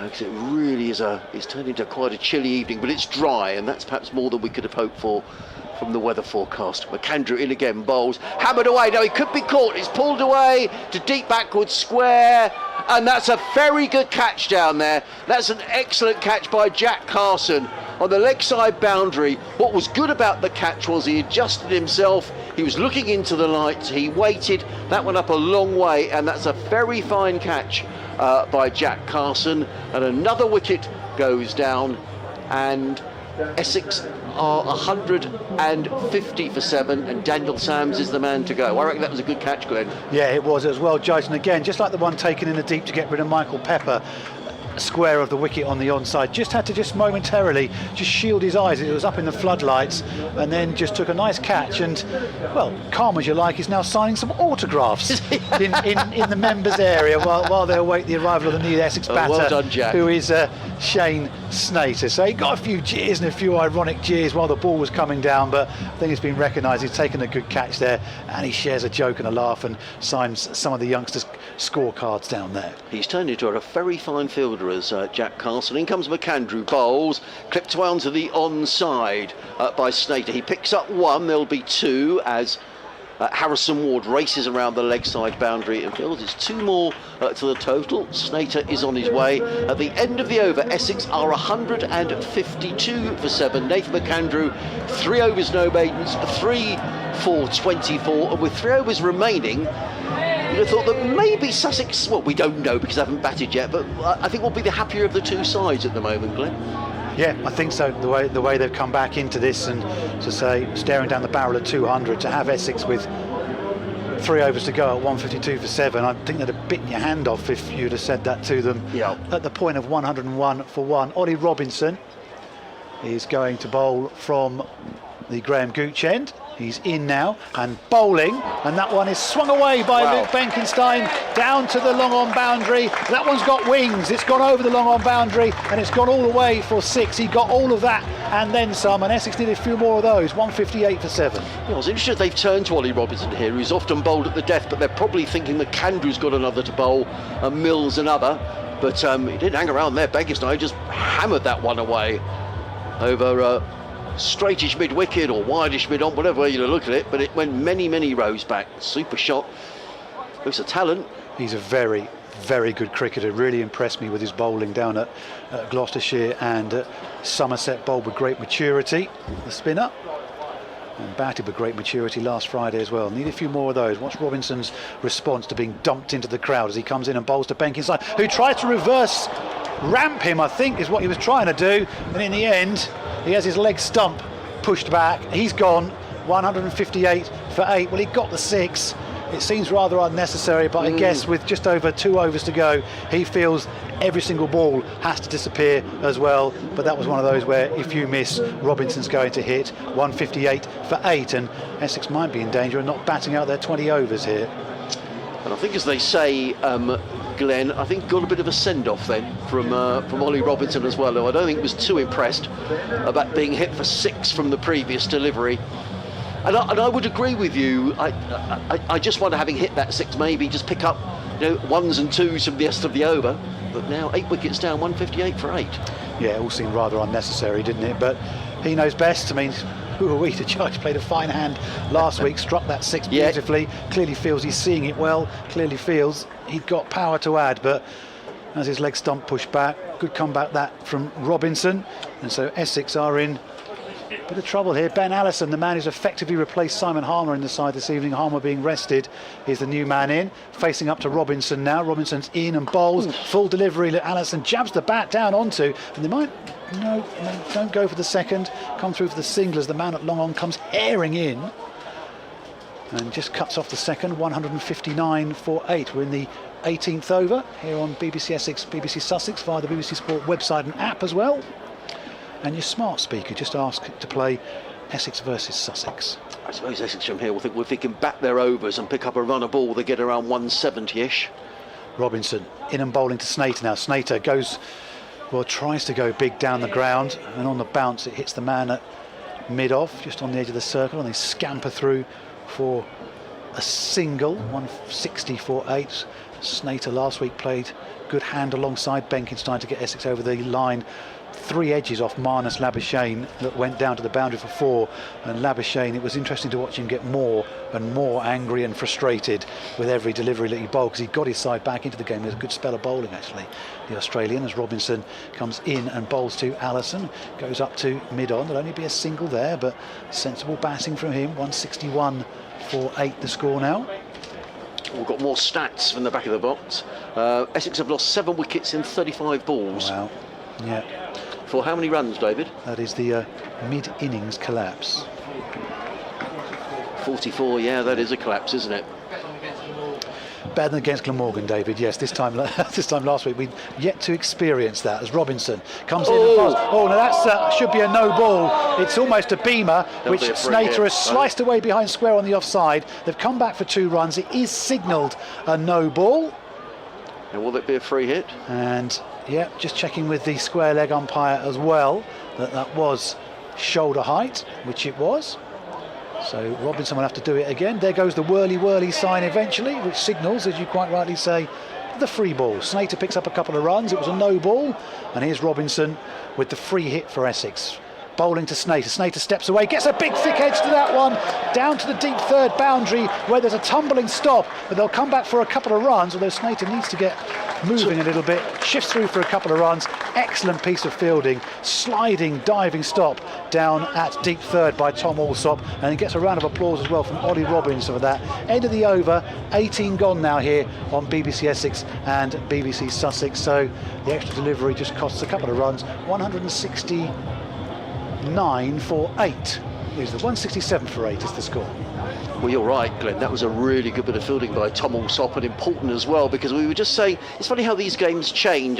You got just a couple of wickets to go. I think from here Essex might have been thinking we could get to 170, but actually now they may think 12 balls to go, a runner ball gets them round about 180.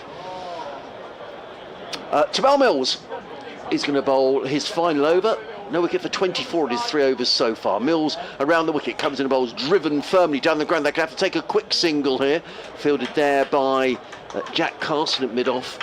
And it's a single to Allison, who goes to 3. The total to 168 for 8. Nice hum around the ground. This game, well, it's evenly poised. A couple of those guys thinking that Sussex, I still feel Sussex may have the nose slightly in front. But it's been a good comeback. Mills around the wicket, bowls, and a play and a miss. And that's clever bowling by Jamal Mills. Yeah, he saw trying to make room, moving away to the leg side. So rather than follow him, just bowled it that little bit wider, took the pace off it as well. And in the end, it's rather embarrassing for Snater, because he's just swinging at thin air and is nowhere near it, completely fooled. And importantly for Sussex, a ball which doesn't concede any runs. Shane Snater, 7 not out off 5 deliveries. Essex 168 for 8 in the penultimate over. Mills, number 7, on the back of his blue shirt, is in and bowls, and that's rapid, Glenn. That was really quick. I mean, Shane Snater kicks away at the crease and some dust flies up, but that was, I mean, if you had a speed gun here, that would be high 80s. Easily. I mean, he tried to fool Mills, didn't he? Before he got into his delivery stride, Snater just made to move a step forward, shuffled back, and in the event, I think Snater's done himself. But that ball was so quick. That was so quick. That's probably the quickest tonight, to be honest. Mills skipping a jump around the wicket, comes into bowl to Snater. He's in and bowls. That's quick as well. Play down the ground. He should be caught by Jack Carson at mid-off. Carson does take the catch, and another wicket goes down. Snater is on his way for 7, and Essex are 168 for 9 here at Chelmsford. And Sussex will be delighted with the way they fought their way back into this game. At the end of the 10th over, Essex 101 for 1.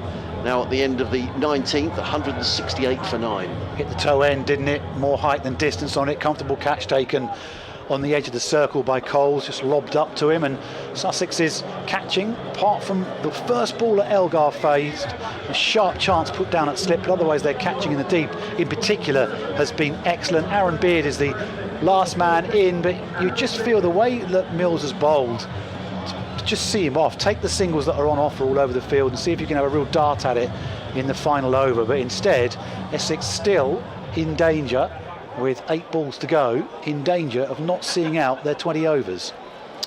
Mills runs away from us, comes into bowl to Aaron Beard. Beard is hit on the pads, there's a loud appeal, it's not given, it goes into the offside, the throw comes in, it misses the stumps. John Simpson takes the ball diving away.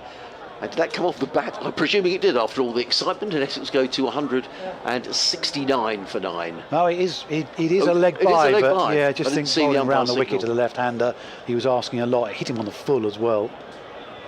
I can see Ollie Carter is on the Sussex 12 man. I think James Coles is the man who's left the field for some reason. Let's hope there's nothing wrong with James Coles, who Sussex will have an adjustment to their batting order tonight with Ollie Carter not selected, so we'll see how that pans out. But the final ball of Tamel Mills' spell, 1 for 25, around the wicket bowls and forward comes Ben Allison, just plays it back down the pitch. Sensible cricket, 169 for 9, so just 2 runs coming off that penultimate over from Tamel Mills. 1 for 25 from his 4, 2 for 36 from his 4 for Coles, 3 for 24 for McAndrew, with 3 overs bowled, so you would think he would probably bowl the final over for Sussex, and Essex at 169 for 9. Well, you mentioned around about 170, and that seems what they're going to get, unless Beard and Allison can fashion something up towards more the 180 mark. But this game is nicely poised now. As a point where it looked like Essex were going to run away with it and get north of 200. Sussex got back into it, and then you're thinking to Essex, well, 150, 155, 160, but might be around about an even balanced game here. It is McAndrew who's going to bowl the final over, comes in and bowls to Beard, who gives you absolutely everything, and the ball creeps along the ground straight to McAndrew on his follow 3. Tried to batter the cover off that, did Beard, and in the event got hardly anything on it. 169 for 9, 5 balls to go of this Essex innings. Yeah, because it was 111 for 1 at the end of the 11th, so what's that? That is 10 and over, isn't it? Yeah. So it has been it's been a good comeback by Sussex. 5 balls to go. McAndrew round the wicket to the left-handed Beard, who drives up, well, tries to drive up to mid-off, but on the bounce it just bobbles through to McAndrew once again. 2 very fine deliveries, and this tail-end pair for Essex can't find a run anywhere right at the start of this, the final over of their 20. 4 balls to go. Yeah, applause from Tamel Mills, who's at short for leg, and you're spot on, Glenn. I think if you'd have offered Sussex this at the end of the 11th over, they would have bitten your hand off. McAndrew starting his run from just inside the circle. Right arm around, running in towards us and running in towards Aaron Beard. Full delivery. Beard gives it absolutely everything again, and it goes out to mid-wicket on the onside. They call for 2, a couple of people in front of us, but the fact of the matter is the throw arrows in over the top of the stumps, and they would have been run out. So sensibly they stick at the 170 for 9. I reckon that gives us about parity in the game, probably. Interesting. Yeah, there was never 2 there. Harrison Ward's a very fine fielder, very quickly to the ball, and got the throw away quickly as well. Yeah, it's intriguingly set. Sussex, have gone in with more all-rounders in this game. That makes it interesting as well. So perhaps a little more pressure on the top order batters, of all but in good form, it has to be said. Adjustment in the field as the right-handed Allison comes down onto strike. That's a really full Yorker-length delivery. Allison just jabs the bat down on. He keeps it out, but they can't get a run. 1 run off 4 balls of this final over. McAndrew it is, alongside Coles, who got his side back into this game. 3 for 25 with 2 as his 4 overs to go. Yeah, terrific delivery, wasn't it? Right up in the block. I mean, to be fair, Ben Allison did well to keep that out. But I think Essex sensibly here, just trying to bat their overs and pick up whatever sort of scraps they can in this final over from Nathan McAndrew. McAndrew's in and bowled into Allison. Swings that one away. Will be caught. No, he's dropped. Should have been caught. It's gone straight to the man at mid-wicket. He only had to take 3 or 4 paces to his right, and not only has he dropped it, but he fumbled it over the boundary as well. 174 for 9. It's a horror piece of fielding out there in the deep. It is. It's Ollie Carter who's the 12th man. I said he'd just come on. Normally a wicket keeper, but he'll be very, very disappointed to have put that chance down. And you never know that these matches can turn on fine margins. And he won't be enjoying being out there, poor Ollie Carter, in front of the baying crowd. Well, he'll hope that that isn't a vital part of the evening. McAndrew to finish off then. In and bowls to Allison, who gets an inside edge, and it goes down to the long leg boundary for 4 runs. It's an expensive last couple of balls from McAndrew, neither of which are his fault. One of which is an inside edge, and the other one is a drop catch over the boundary. So Essex finished their 20 overs here at 178 for 9.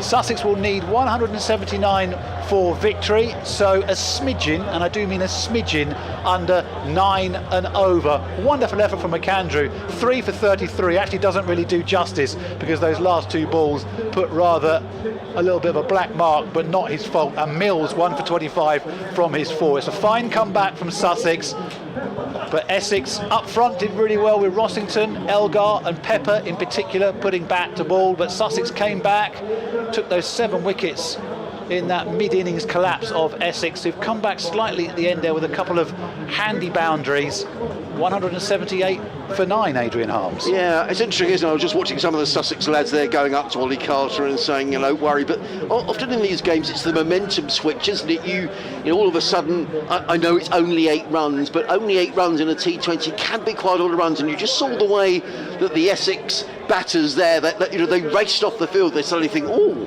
that's 8 bonus runs, and they're rushing off into the dressing room to get ready to come out here and bowl. So they'll be buoyed by that. I mean, you know this ground far better than I do, Glenn. You reckon that's about even, do you think? Well, the average first innings score in a T20 Blast game here is 174, right? The average first innings winning score at Chelmsford is 189. So they're in the ballpark of that. I think what that does is it probably sets up a really exciting game, an exciting run chase for Sussex as well. I mean, Sussex have won the toss here. They've put Essex in to bat, so clearly they think it's something that they can chase. Yeah. Well, I'm going to talk to the listeners on BBC Radio Sussex, Glenn, so we'll leave you to natter away just for a couple of moments while we get the logistics sorted out. What's that coming onto the field? Looks like a couple of big sort of apples or something. Yeah, a couple of apples, which will have a little bit of a race here. It's the cider sponsor, which is very much involved in the T20 Blast. So these big apples on, which will be pushed by a couple of teams from the crowd, which are selected beforehand, and they'll come out and try and run them down a course. But it's not as easy as that, because the apples have the stalks on, so they tend to go off at very strange angles at times. Paul Newton's going to come in alongside me. So average first innings score at Chelmsford is 174. Average first innings winning score at Chelmsford 189. Essex have totalled 178 for 9 from their 20 overs. Just tell you quickly before Paul comes in about what's going on elsewhere in the South Group. Gloucestershire 170 for 6 against Surrey. Surrey 43 for 2 in the 6th over, trying to chase that total down. Raining at the Utilita Bowl, where Middlesex have got themselves to 113 for 8. Just coming towards the end of the 17th over. Middlesex just not a great T20 side. And at Taunton, 11 without loss, Somerset, but they've been off for rain since the first over. Well, Paul Newton, we've got, I think, probably a game that's around about par, around about even Stevens, but Essex at one time were looking north of 200, and then suddenly they might have been struggling to get to 170. So both sides probably reasonably satisfied, do we think? Yes, I think you've got to be disappointed from the position of 101 for 1 at halfway to struggle to get to 178. However, it's worth remembering that boundaries came off each of the last 2 balls, the first of which should actually have been caught on the mid-wicket boundary, but tippled out of the fielder's hands and over the boundary. So that could be quite a crucial 8 runs that came from the last 2 balls there, because it wouldn't be the easiest pitch to time the ball, you know. Just about every Essex player struggled to time the ball, and those who actually watched it more carefully, which Pepper did actually, you don't always say that about Michael Pepper, but he did watch it well. Elgar certainly did, and Ben Allison at the end there stayed there longer than most, because at least he wasn't in too much of a hurry in what was a very good Sussex bowling attack in the last 10 overs of the innings. So, as you rightly say, I think it's difficult to call a winner at this stage. Yeah, so the Essex innings then, Rossington made 16 from 11 balls, the captain and wicketkeeper this evening. Elgar 54 from 39, played really well. Pepper, as Paul just mentioned, 51 from 26 balls, 2 fours and 4 sixes. And when Pepper got out, it brought Jordan Cox to the wicket, and we thought, well, Essex have got power to add here, but McAndrew clipped the top of off stump and took the bail off of Cox. He was out first ball. Paul Walter struck a lovely 4 to the long off boundary, but then came charging down the wicket to Carson and was stumped. He was out for 4. Sam's made 11, and again.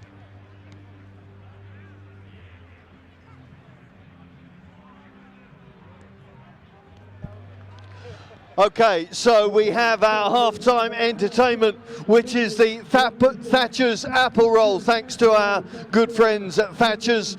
2 pairs pushing the apple up and back, and we're going to see who's winning. Who have we got here? Joe.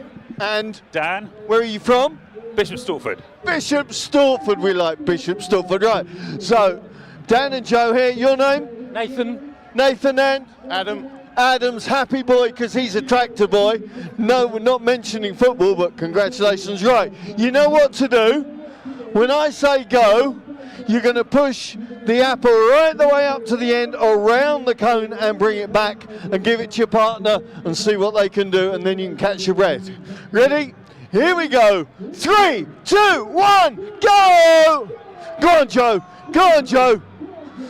Tractor boys on a roll. Go on, Joe, back a bit. Keep going, Joe, keep going. Where are you going? Where are you going? That way. Reset the sat-nav. Nathan's on a roll. Cool. Get it? Oh, never mind. Come on, Joe, keep going. Come on, Dan. Come on, Dan. The Bishop Stortford boys got a bit of catching up to do. No! Nathan's gone walkabout. Come on, come on. Let's hear it for them then. Go on, Nathan, you done it. There we go, Dan all the way to the end.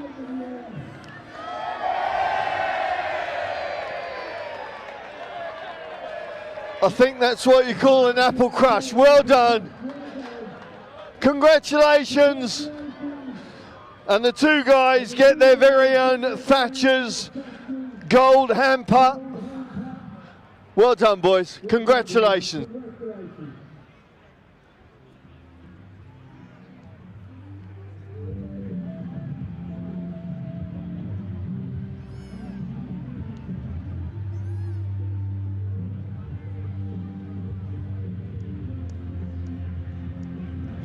Just while I'm out here, a happy retirement to Eric Dines. Eric is retiring after 45 years with the Royal Mail, and that comes with all best wishes from Mark and all your family as well. And a happy birthday to the Essex Cricket Club's catering manager, Jamie Jacob, who celebrated her birthday yesterday. Happy birthday, Jamie. Bumps are coming.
178.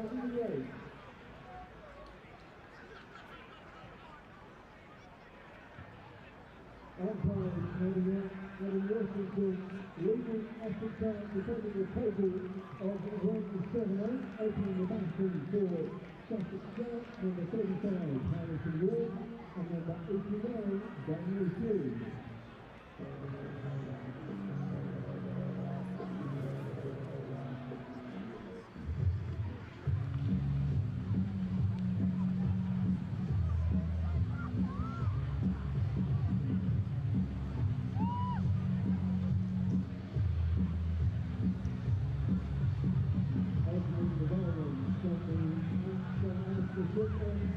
Number 95, Daniel Hughes.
...101 for 1 in 10 overs, to be 178 for 9 at the close is both a testimony to how well Sussex fought back, but also to some rather sloppy batting from Essex, not for the first time this season. Think of the last home game against Glamorgan, 90 for 1 became, I think it was 107 for 7 and 123 for 8. Here is Sams again in bowls, and Hughes plays this ball out into the offside. Michael Pepper at backward point, 1 run, 2 for no wicket. We're extremely lucky to get as much cricket as we have there, Paul. Yeah. I mean, they've had 1 over down at Taunton. They're off for rain at Southampton. So, I mean, they are playing at the Oval, but there is a lot of poor weather around today. So it's just good news, isn't it, for a full house here. Well, it's predominantly blue sky that we look out at now. And it is. Even looking over my shoulder, and still, although there's cloud around, but it's a fair amount of blue sky, so I think we're going to get the full game in as Sams comes in to complete this over. Bowls, and it's a good delivery, played uppishly. Shy comes in and had that hit at the bowler's end. There might well have been a bit of trouble there for Harrison Ward, but he gets away with it. All left-hand opening partnerships, 3 for no wicket in 1 over, target 179.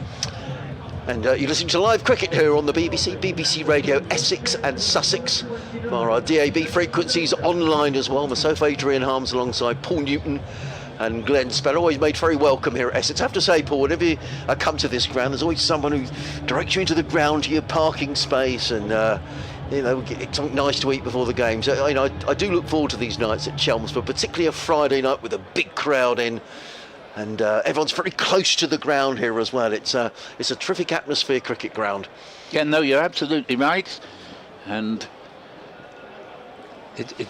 well, I found when I watched football, almost ashamed to say my team was Colchester United, but when they used to play at their road, you were right in amongst the action, and it helped create the atmosphere. In comes Shane Snater, bowls to Harrison Ward, who hammers that one away over long off. It's going to run away for 4 runs. Nice pick up by Harrison Ward, slightly overpitched by Snater, and Ward was very quickly onto that and belted the ball away over mid-off for 4 runs for the first boundary of the innings, and Sussex go to 7 without loss. Nicely picked up. Just a hint, a little bit outside edgy, but having said that, it's just typical of where the runs have come today. A lot of the boundaries have yet not come right out of the middle of the bat that we've seen today. Ward waits, as Paul was saying, 2 left-handed opening batters for Sussex. Snater in, bowls, short, pulled away by Ward. Is that going to be another boundary? It is. It was too short, really, and Ward just took his time and pulled the ball away through backward square leg. Back-to-back boundaries for Harrison Ward, and Sussex go to 11 without loss. Yes, well, he's, you were saying, you know, it's only his second game, and he's looking very confident out there. That was a poor ball, but beautifully played away to deep backward square leg. He's been making runs in the 2s in the second 11 T20 competition, so he's earned the right to play in the last couple of games. In comes Snater, bowls to Ward, who punches this one out into the offside. And this time it's a dot ball. We don't like to talk too much about football during our cricket commentaries, but what was the year of that famous game at Layer Road between Colchester and Leeds? Oh, I'll never forget that. It was 1971. Oh, well, the great Leeds side. It was, and the only one of their top players who didn't play was Billy Bremner, and Colchester were 3-0 up at one point and ended up winning 3-2. There we are. Thank you for giving me that chance.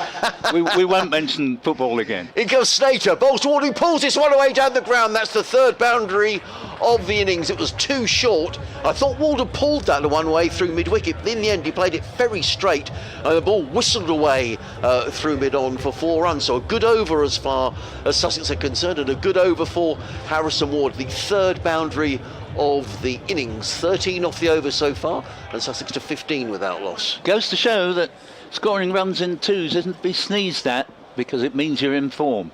Snater in again, bowls, and Ward, all he was deceived. That was a good piece of bowling by Shane Snater. A slow delivery, Ward with a play and a miss outside of the off stump. The ball goes through to keeper Rosington, and there is no run. Yes, Essex could do with a wicket, an early wicket here, really, to be honest, because although 179 isn't going to be a stroll for Sussex, but nevertheless, the way Ward has started out, we've heard what good form Hughes is in, they certainly, I think, need to more or less bowl Sussex out. Snater in again, bowls wide of the off stump. Ward helps this one away down to 3rd man. Is he going to pick up another boundary? He is going to pick up a boundary. 4 boundaries in the over for Harrison Ward, and Sussex off to a good start here. They are 19 without loss after 2 overs. At the same stage, Essex were 15 without loss. So Sussex in the ascendancy, 4 boundaries off the over. The end of the second over, Sussex are 19 without loss. I just wonder as well, Paul, whether Sussex, I mean, we've said the weather does look like it's going to be okay, but they will just have half an eye, I think, on Duckworth Lewis, just in case the rain does come here to Chelmsford. But at the moment, I have to say, we can see the moon. The clouds look reasonably high, and fingers crossed we're going to be okay. Change of bowling from the Sir Alistair Cook end. Yes, Aaron Beard replaces Daniel Sands, but yeah, you should always keep an eye out for Duckworth Lewis. It's essential, I think, in T20 cricket. Beard's in from the Sir Alistair Cook end, 4 more, and this time to Daniel Hughes, and that takes Sussex to 23 for no wicket in 2.1. And what a handsome shot that was, slightly overpitched by Beard, just outside off stump, and Hughes put his foot to the ball and played it very elegantly through the covers for 4. Well, that was a beautiful shot, and he's in fine form, Daniel Hughes, and he plays proper cricket shots, if you get my meaning, Paul. You don't see him slogging too much. It's proper shots. Beard bowls to him again, this one's shorter, and a very good half stop there at backward point, which hurt the fieldsman's hand, and it might be Benkenstein there, but we're waiting. No, it's Elgar, I beg your pardon. Elgar, who's dived to his left and saved 3 runs there. They still get a single, but that was going to the boundary like a rocket had he not darted a left hand out. 24 for none, and Hughes has 6 with 5 runs from the 2 balls he's faced in this over so far, and now the explosive Ward into strike. Well, that was a really good stop because it's cold here now, Paul, and that was going like a train. Here is Beard again around the wicket, and this ball is clubbed down the ground, and that will be another 4. It's just out of my sight to my left, but it won't have missed going on the full by very much. No, it was a few feet short of going for a 6, but he just absolutely belted that down the ground, didn't he, Harrison Ward? A very similar shot, Paul, to the shot that he played in the previous over. He's just rehearsing the shot. I think he was looking to hit it a little squarer, but nonetheless, it's another boundary, and Sussex off to a good start here. 28 without loss in the 3rd. And I think they'll have been pleased to have won the toss and put Essex into bat. Essex would much rather bat second. So good toss to win. Beard's in. Bowls to Ward, who's hit this one. That's going to be 4 more. And beats the despairing dive of Walter in the covers. And, well, at the moment, these two are absolutely making mincemeat of the early Essex overs. I should think Essex can't wait for the power play to be over and have a few more men out deep. That takes it up to 32, I think, for no wicket. Well, he's had very limited opportunities, Harrison Ward. He's got a chance here, he's got himself in, and he won't want to give this away now. Beard bowls to him, and he's hammered this for 4 more. And it was again a little bit short on off stump, and he just took a slight step backwards, got right over the ball. Good play off the back foot through the covers for 4, back foot force. 36 for no wicket. Well, that's just super shots, aren't they? I mean, it wasn't a great ball from Aaron Beard, to be fair, but you've still got to put the ball away, and he absolutely thumped that one away through the covers for 4 runs. We must have had 7 or 8 boundaries in the last 12 or 13 deliveries, I think, as Beard comes in again to bowl to Harrison Ward. And that short down leg side and played away for just a single to deep backward square leg. And the score to 37 for no wicket, and that completes another excellent over from a Sussex point of view. 18 runs from it, and 31 of those have come to Harrison Ward, the relative novice. Hughes at the other end without taking much of the strike. He's faced only 3 of the 18 deliveries, but he's on to 6, and 37 for none in 3 has launched this Sussex attempt to get to 179 in really fine style. Well, he has, and it really has been an excellent start as far as Sussex are concerned. He's a player who came through the pathway that Sussex have with Oxfordshire. It's the same pathway that James Coles came through as well, but really hasn't had that much opportunity. He had a bit of opportunity last year in T20, perhaps didn't make the most of it, but he's in now and he's got a real opportunity. Harrison Ward, he's 31 not out, Sussex 37 without loss after 3 overs, as in comes Ben Allison. Ben Allison bowls to Ward. He plays that one away through the offside. Going to come back for a second. There's a slight... Oh, no, they didn't come back for the second. In fact, Harrison Ward sent Daniel Hughes back, and I think that was a good decision. Old Maxim, he never run on a misfield, Paul. Yeah, I don't think the fieldsman, having stopped the ball, quite realised how far the batsman had backed up going for a second, and he sent in a very... Because he didn't realise that there was any chance of a run out, a very slow return. Had he realised the situation there, a really quick return might have had Hughes in trouble. Yes, absolutely. Allison from the Graham Gooch end runs into bowl to the Australian. Daniel Hughes is in and bowls, and Hughes defends onto the offside, and there is no run. And it's probably good from a Sussex point of view here when you have someone with the experience of Daniel Hughes. He's 35, batting with Harrison Ward. I mean, Harrison Ward's 24. I was just looking here. This is his 27th T20 match, so he has played some games, but maybe just an experienced head. No need for Sussex to you have to play out the odd dot ball. There's no problem. I've just seen a lady walk in front of us, Paul, with 2 ice creams. With a 99 with a flake in them as well. And she's also got a cup of coffee as well. So hedging her bets, I think. He goes big bowls, and Hughes with a play and a miss outside the off stump. That was a pacey delivery from Ben Allison. taken by Rosington. So this is better from an Essex perspective. 2 dot balls and very welcome as well for the home side here on BBC Radio Sussex, BBC Radio Essex, Adrian Harms, Paul Newton and Glenn Speller, your commentary team. I think Hughes was disappointed not to see a signal for a wide there, because he was reaching right across outside off stump, and it was basically saying, well, what more could I have done, umpire? Ellison in again, bowls pulled away by Hughes. He's going to get away with that, and he's going to pick up a boundary. Yes, he will. It wasn't that far away from the fielder at mid-wicket. It was in the air for a long time, but nonetheless, Daniel Hughes picks up a boundary, and Sussex's good start in this power play continues. 4 more. Just look at this again from Allison's delivery. He didn't quite time that, did he, Daniel Hughes? And it wasn't very far away from the fielder at mid-wicket, but nonetheless, far enough away. And Hughes is just waiting here for Allison. He wants to reset his field. Hughes to 10, the Sharks to 42 without loss in the 4th. Allison again, bowls to Hughes, who plays this one to point, and there is no run. Just looking at Harrison Ward, 54 is his highest score in T20 cricket. He averages 20 and is in his 27th match, so he's had opportunities, but perhaps not taken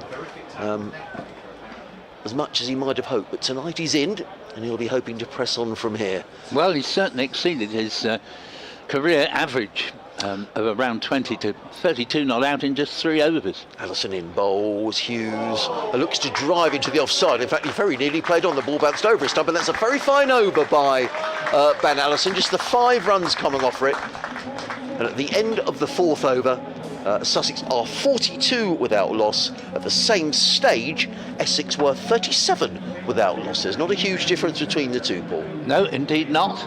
And well bowled to Ben Allison there. Yes. He's not having a bad match, because he was one of Essex's better batsmen once the collapse started, and was one of only 2 people to be not out at the finish, because Essex were 9 down in reaching 178, and Ben Allison got 4s, one of them rather fortunate from a drop catch that went over the boundary, and then an edgy 4 off the last ball of the innings. But those 8 runs at the end of the innings, they yet have a say in the game, as we're going to see Paul Walter, the 5th bowler Essex have used already, into attack in the 5th over, as this ball is chopped up in the air and lands safely, and they get a single going towards mid-wicket, and 43 for no wicket in 4.1. You very wisely got your anorak on, because it's it feels like anorak weather, doesn't it? It certainly does. I mean, obviously I wore it principally from the point of view that the forecast suggested I'd need it and a hat to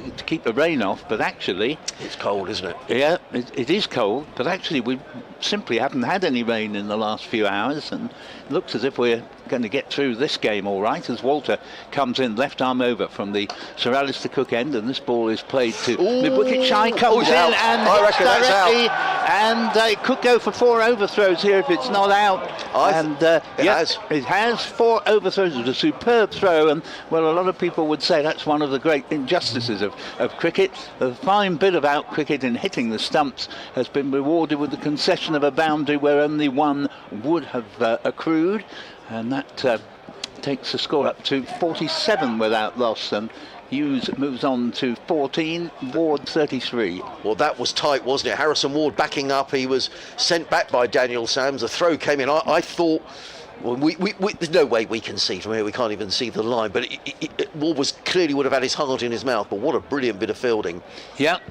And Walter just trying to get Daniel Sams' attention to move a little bit further away at backward square.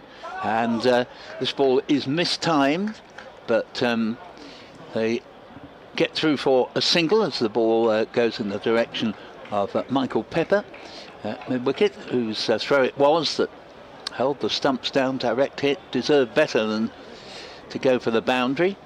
And I think what happened was the ball would have, in hitting the stumps directly, would have deflected off and bamboozled the fieldsman who was backing up. Here is Walter in. Bowls, and that one lifts very sharply actually from Walter, who can bowl a quick delivery, as we were pointing out earlier in the over. That's the 4th ball. We've had single, the boundary for the overthrows, and another single and a dot ball there. So Essex are fighting back a bit here. They are. 48 for no wicket. Sorry, Paul, I mean, that was quick. Yeah. Really quick. Very interesting delivery. And Ward on strike as Walter bowls. A slower ball. And again, not timed there. And it would have been a wide had the batsman left it. But he just got a thin inside edge. And good work from wicket-keeper and captain for the night, Adam Rossington. Prevents the single. And Walter, if it weren't for those 4 overthrows, would be bowling a very tight over indeed here. Here he comes in again to bowl to Ward. And Ward gets hold of this and cracks it away to mid-wicket for 6. Really got hold of that. And so 5 overs gone. That takes Sussex past 50. 54 for no wicket, rather spoiling Walter's figures there. 54 for no wicket, that means we had 12 runs off that 5th over. Just a bit too short from Walter. Yes, at the same stage, Essex were 49 without loss, so actually there's only 5 runs between the two. So I'm going to make way for a moment. I'm going to go and put an anorak on, I think it's cold. And I'm going to leave you with Paul Newton, and Glenn Speller's going to join Paul for the next block of 5 overs. Thanks very much, Adrian Harms for BBC Sussex. This is Paul Newton for BBC Essex, about to be joined by Glenn Speller, likewise of BBC Essex. And here we see the start of the 6th over, and that may well have been hit for 6 as well. It's on its way down to the fence, just waiting for the signal. It is indeed 6. It was well picked up as Sams returns for the last over of the power play at the Graham Gooch end. And immediately, Glenn, worrying signs this for Essex. Sussex cruising along at 60 without loss. Yeah, not helped in the last over as well. I know you said it was a fine piece of out cricket from Michael Pepper, but I do wonder why he threw down the stumps, bearing in mind there was nobody backing up. But I guess heat at the moment, Essex needed wickets, but Sussex are cantering here. And this next one is cross-batted away for 4. Beautifully picked up. And Hughes showing that he too, like Harrison Ward, can get on top of this Essex attack. And even Sams, who bowled a very good first over, is taking some flack in this one with 10 runs from it already. I know we're in the power play still, but Harrison Ward and Daniel Hughes are basically doing the job up front for their team here, doing the bulk of the work. And so if either of them does get out, the Sussex batters that come after them won't have to do anything outlandish. The required run rate now is under 8. Sams again. Bowls.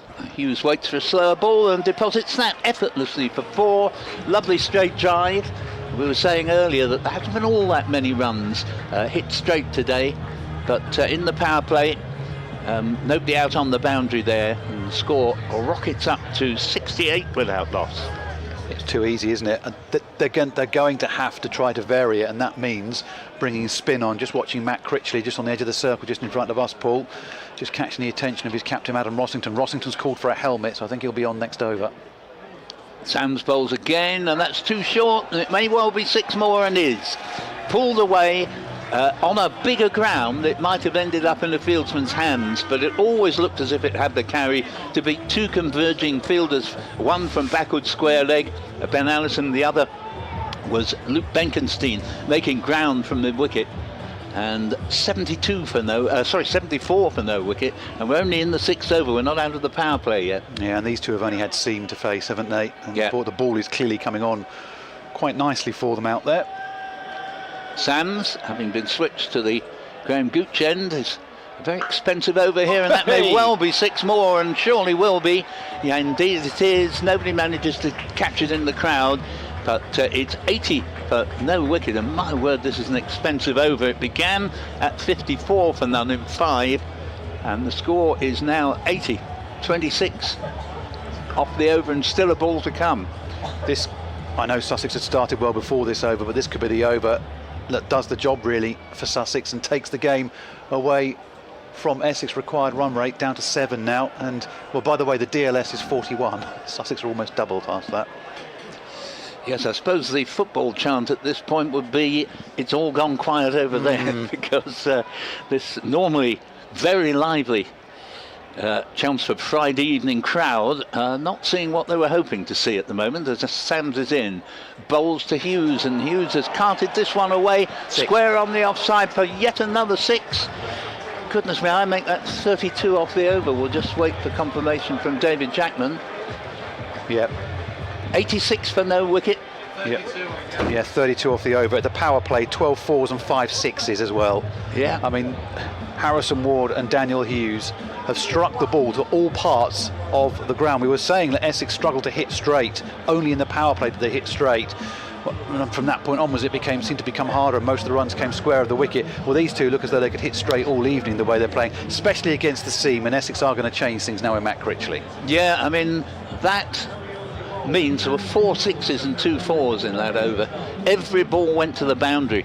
You don't often see that, even in T20 cricket, and that was from Essex's #1 bowler.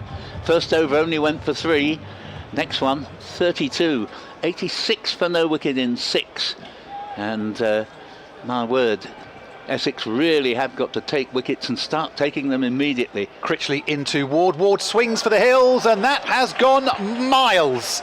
That has gone miles over the public stand and almost striking the wall of one of the apartments out there. So Essex have tried to vary it, but it hasn't varied where the ball's ended up. That one's dumped for 6 as well, and the score for Sussex just continues to move up, and it moves on apace as well. And at the moment, we're in the 7th over. We could be having an early evening here, which, bearing in mind most people are wearing coats outside because it's that cold out there. Yeah, they might be quite pleased with. The last ball of Paul Walters' over, the 5th of the innings, went for 6. Then Daniel Sams has bowled an over with 4 6s and 2 4s. So that's 5 6s in the last 7 deliveries. And then we've just had the first ball of the 7th over go for 6, I make that 6 6s and 2 4s in the last 8 deliveries as Critchley bowls, and this comes in, that's swung away over deep backward square, and that one's gone for 6 as well. Off the bowling of Matt Critchley. And what that also is as well is it is 50 to Harrison Ward, and the last 9 balls of the innings, Paul, have gone for 50. Yeah, 7 6s, 2 4s. Actually, we can tally on that. It's exactly 50 as you say. And the last 5 scoring shots have all been 6s, says David behind us. So this next one from Critchley is hammered away into the offside. A few pantomime boos as it only goes for a single, and Aaron Beard tidies things up. 99 without loss, Sussex, and we're still only in the 7th over. They require a further 79 runs for victory at a required run rate of below 6. And finally, Daniel Hughes gets the strike. Critchley comes in and bowls to him, and it slices it off the face of the bat, fielded by the man at short third on the edge of the circle, and there is no run. And if you're wondering what the cheering's for, it's ironic, because the ball went straight to an Essex field, and for once there was no run. Critchley in and bowls. That's on leg stump. It's swung away, out. Swung away to the man at deep backward square. Essex get a breakthrough, but I do wonder, and I think many in this crowd might be wondering themselves, is it too little, too late? Finally, the opening stand is finished. It's 99 for 1. Yes, well, I think it might have come an over too late, as you imply there, and Essex has simply got to carry on taking wickets. Ironically, they've probably got to push a few more people into attacking fielding positions in the hope of putting Sussex under a little bit of pressure, because John Simpson's coming out now, the Sussex captain, hitherto a Middlesex player, but joining Sussex this season, and captain for Sussex, and that is the end of Hughes then, but a terrific innings from him, and 99 for 1 up on the board, and 6.5 overs gone, and already a further 13 have come off this over in spite of that wicket going down. Yeah, so John Simpson, the Sussex wicketkeeper, is out, as you say, Paul, a long-time servant of Middlesex, but now plying his trade down at Hove. Essex just need to keep taking wickets, but they need a clutch of them in short start time. This first ball to Simpson from Critchley is swept down to the long leg boundary for 4 runs. Well, the batter might have changed. but the scoring hasn't. 103-1 now at the end of 7 overs here. Essex are getting battered into the ground. They're going to need a lot of wickets. They're going to need something like a mid-innings collapse that they had themselves last Friday and indeed here this evening. Incidentally, I know you were talking about football earlier on, Paul. It is the first night of the European Championships and it's currently at half-time. Germany 3, Scotland 0, and Scotland are down to 10 men. Yes, good luck with that one, I think we'd say to the Scottish there. But Luke Benkenstein coming on. Yeah, and he might pick up a wicket or two here. He's a canny bowler, slow left arm, and he's going to be bowling to Harrison Ward, who is 47, oh, it's 52 not out, I should say. And it comes on right arm, I should have said, as this ball is played out to the man on the cover boundary. Just be a single, a little bit of a sigh of relief in many ways after what we've seen in recent overs. The score goes up to 104-1.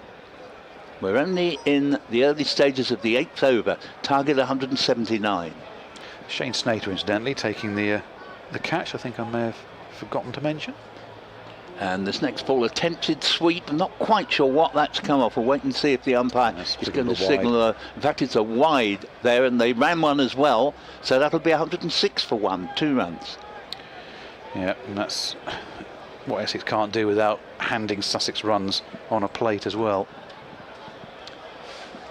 Benkenstein again bowls. He's played down too long on. Just be the single. 107-1 in just the 8th over, so Sussex need only another 72, and I have to say that whereas Essex collapsed from 101-1 at halfway, it's not looking as if Sussex are going to do that here, although this is a little bit edgy, but nevertheless it's gone for 4 from Simpson's bat, the left-hander facing Benkenstein and just getting an inside edge on it past the wicketkeeper down to the fine leg boundary. 111-1. Yeah, he's just got something on it. It was aimed down leg side, wasn't it? He's got something on it, and I think Critchley was a bit wrong-footed as well, sort of leaning away to his right, and then realised it was going to skip away a lot finer than he initially thought. Oh, and almost played on there. Benkenstein bowled a good delivery, which had the batsman just chopping the ball into the ground, and it just went over the stumps and down towards fine leg. They get a single, 112-1. And all the Sussex batsmen so far are left-handers. Here's Simpson playing the ball back to the bowler, and he knows he doesn't have to look for an ambitious run there, and Simpson's already calling for a new bat.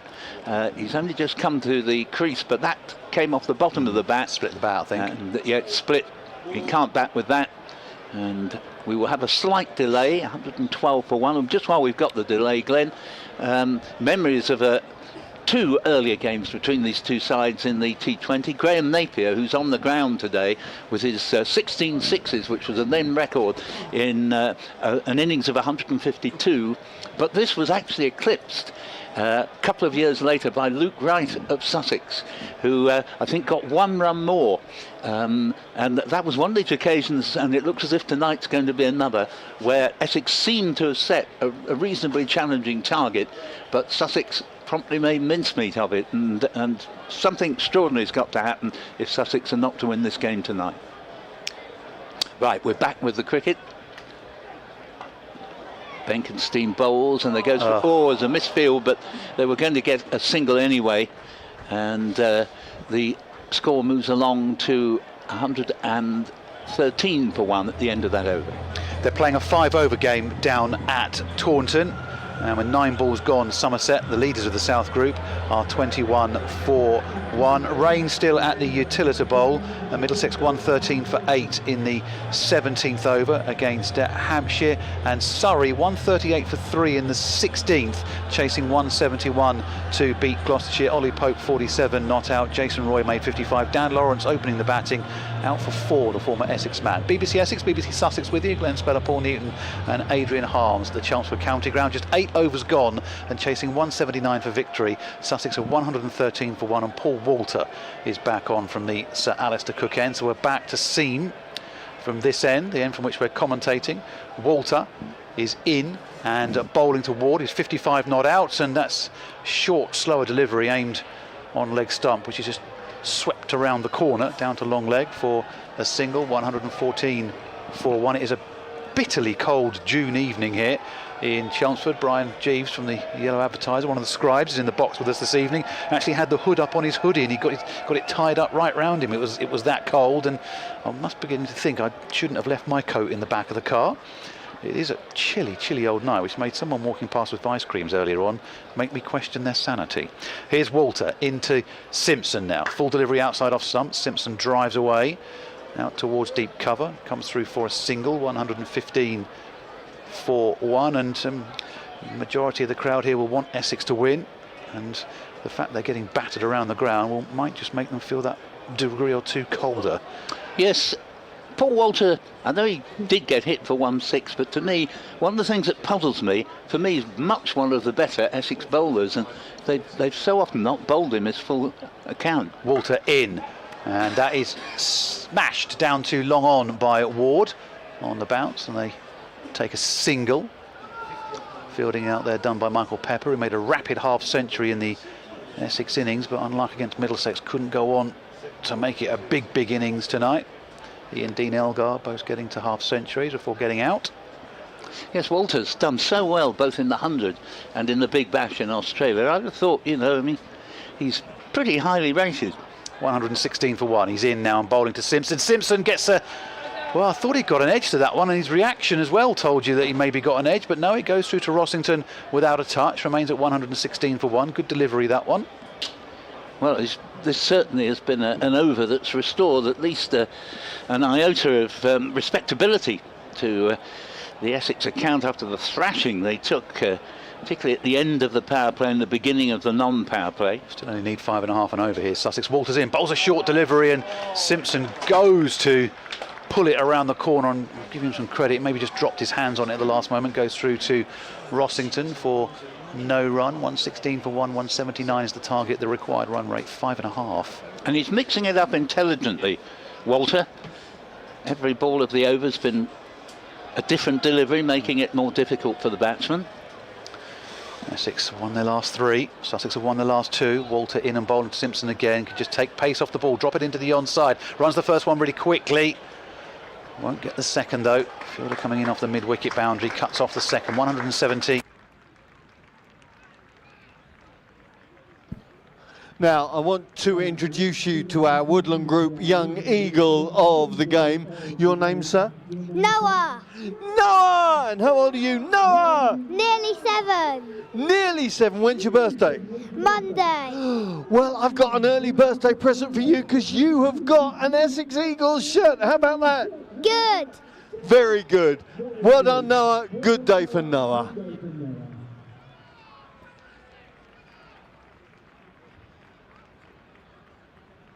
Now he was limping somewhat, so a man who's been renowned for his extraordinary fitness is just beginning to show his age a little bit, but hopefully he will soon be restored to full fitness. Always great to see him. Here's Critchley then from the Graham Gooch end, and this is played down to long off. I was going to say long on because all these batsmen we've seen so far for Sussex are left-handed, so they get a single. Score to 118 for 1. Just the 10th over, and only a further 62 needed. As Glenn was saying, about 5.5 and over. Critchley's in, bowls, and that's taken an inside edge, the proverbial Staffordshire or Surrey cut. They come back for 2, and the ball out of my sight is just prevented from going for 4 as it ran down towards the boundary behind wicketkeeper Adam Rossington. Benkenstein with the fielding, and score up to 120 for 1. Yeah, good chase from Elgar and Benkenstein, just preventing the boundary.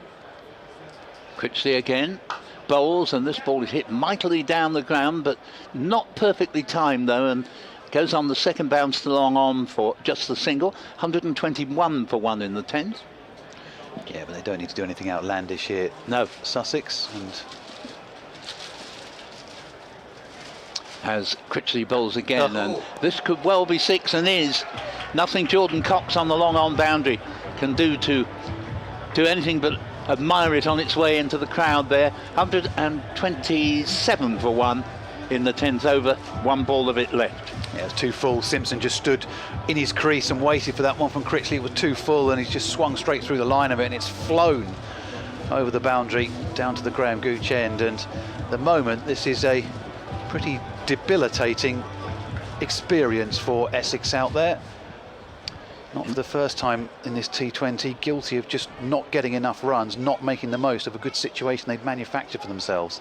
Critchley bowls again, and this is driven rather more sedately down to long off by Simpson for a single. So 128 for 1. In fact, there's still another delivery to come in this over. 128 for 1, just 51 more needed, and this now signals the end of the 10th over, and it's been square driven. Again, it'll just be a single. 128 for 1 in 10 overs.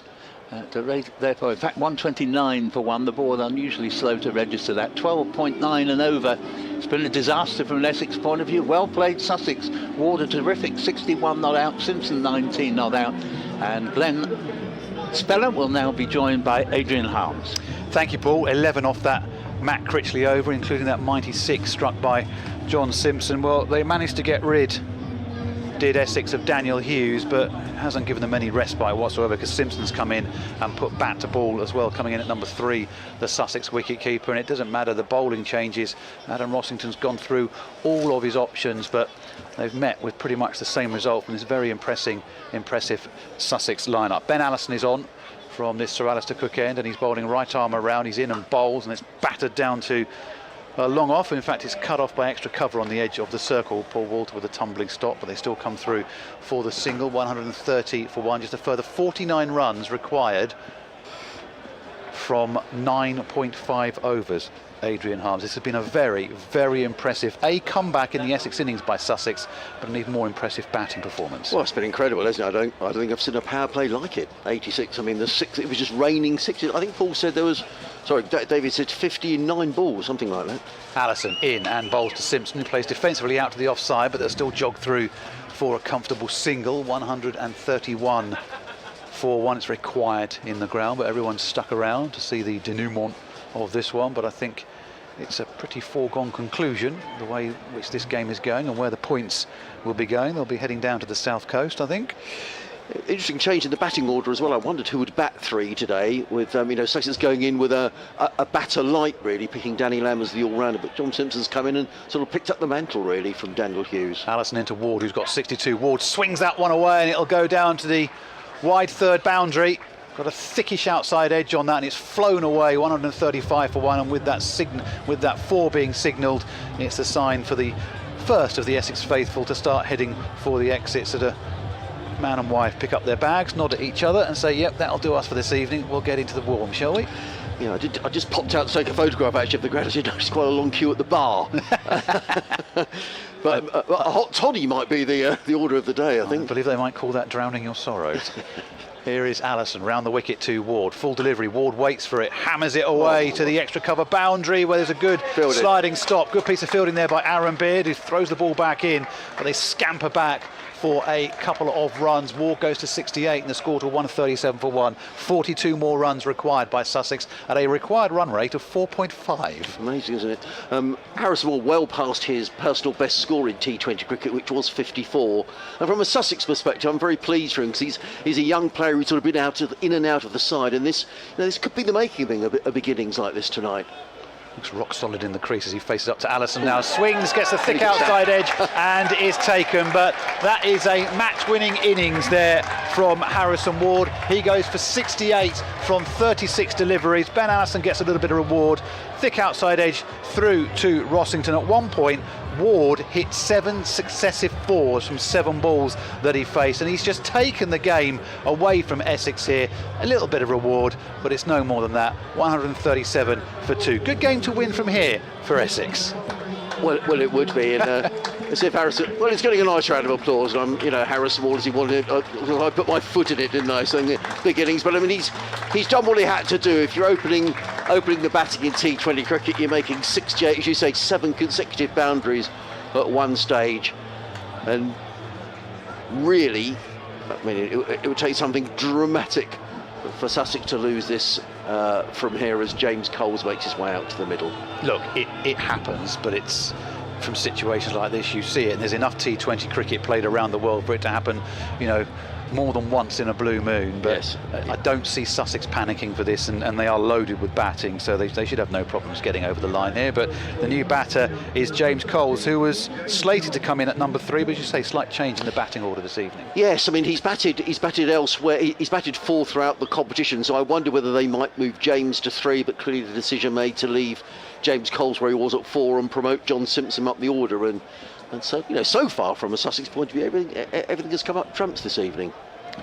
So Allison with one more ball to go in this over, which is a wicket and 8 runs thus far. And he's going to be bowling to the new batter, who is James Coles. So Allison has got a wicket on the board, comes in now and bowls to Coles. Short delivery, which Coles swings away in the air, and it'll be stopped on one bounce by the man running around from deep mid-wicket. Has to go round to deep backward square, but they come through for a couple of runs. 139 for 2, exactly 40 runs required from 9 overs for Sussex to make it 3 wins on the bounce and inflict Essex's first home defeat of this T20 Blast campaign. Yeah, it's been a really good start for Sussex in the competition. They're 1 defeat so far. If they avoid defeat here, which they certainly ought to, came out to Glamorgan. That was a performance where you know, Sussex just didn't get out the blocks that day, but it's been a really good start to the competition. And it's all, we've said it several times tonight, Glenn, it is all about momentum in this competition. And, you know, Surrey coming to Hove tomorrow, you know, Sussex will feel, you know, generally speaking, 8 wins gets you pretty near getting into a quarter-final, and Sussex will feel after tonight that maybe they're halfway to those wins, but there's still an awful long way to go in this competition. As Simpson waits and hammers the ball away through the offside, picks up a single. He goes to 21, the total to 140 for 2. Aaron Beard is bowling from the Graham Gooch end of the ground. Hampshire Middlesex has ended with a no result this evening. Middlesex got to 113 for 8 in the 17th over, but then the rain came. Surrey are heading towards victory against Gloucestershire. They need 15 more from 2 overs with 5 wickets in hand. You'd have thought they should do it. Just looking at Duckworth Lewis here, just talking about rain. Duckworth Lewis is 94, so Sussex are ahead on that, as you would expect. As he goes, Beard bowls, pulled away by Coles, back to the square on the leg side. It's going to race away for a couple of runs. Throw comes in, but Coles is comfortably back for the second. He goes to 4, and Sussex to 142 for 2. And that 5-over game down at Taunton. In the 4th over there, Somerset have reached 48 for 3. Had a long break for rain there, but it's cleared up enough for them to get a game on against Kent. Essex off to Kent next Friday. Beard running towards us. Bowl short, pulled away by James Cole. It's going to be a single on this occasion. Backwards square on the leg side. 1 more to Coles. He goes to 5, 143 for 2. And well, you get the feeling that really the game is up here. As far as Essex are concerned, it would take something quite extraordinary for Sussex to lose from here. 143 for 2. Simpson on 21, Coles on 5, and it was all really about the power play as far as Sussex were concerned. Beard around the wicket bowls, but to Simpson, who looks to play that in the offside, and it's a ball. Simpson wanders away towards square leg, then does a bit of gardening.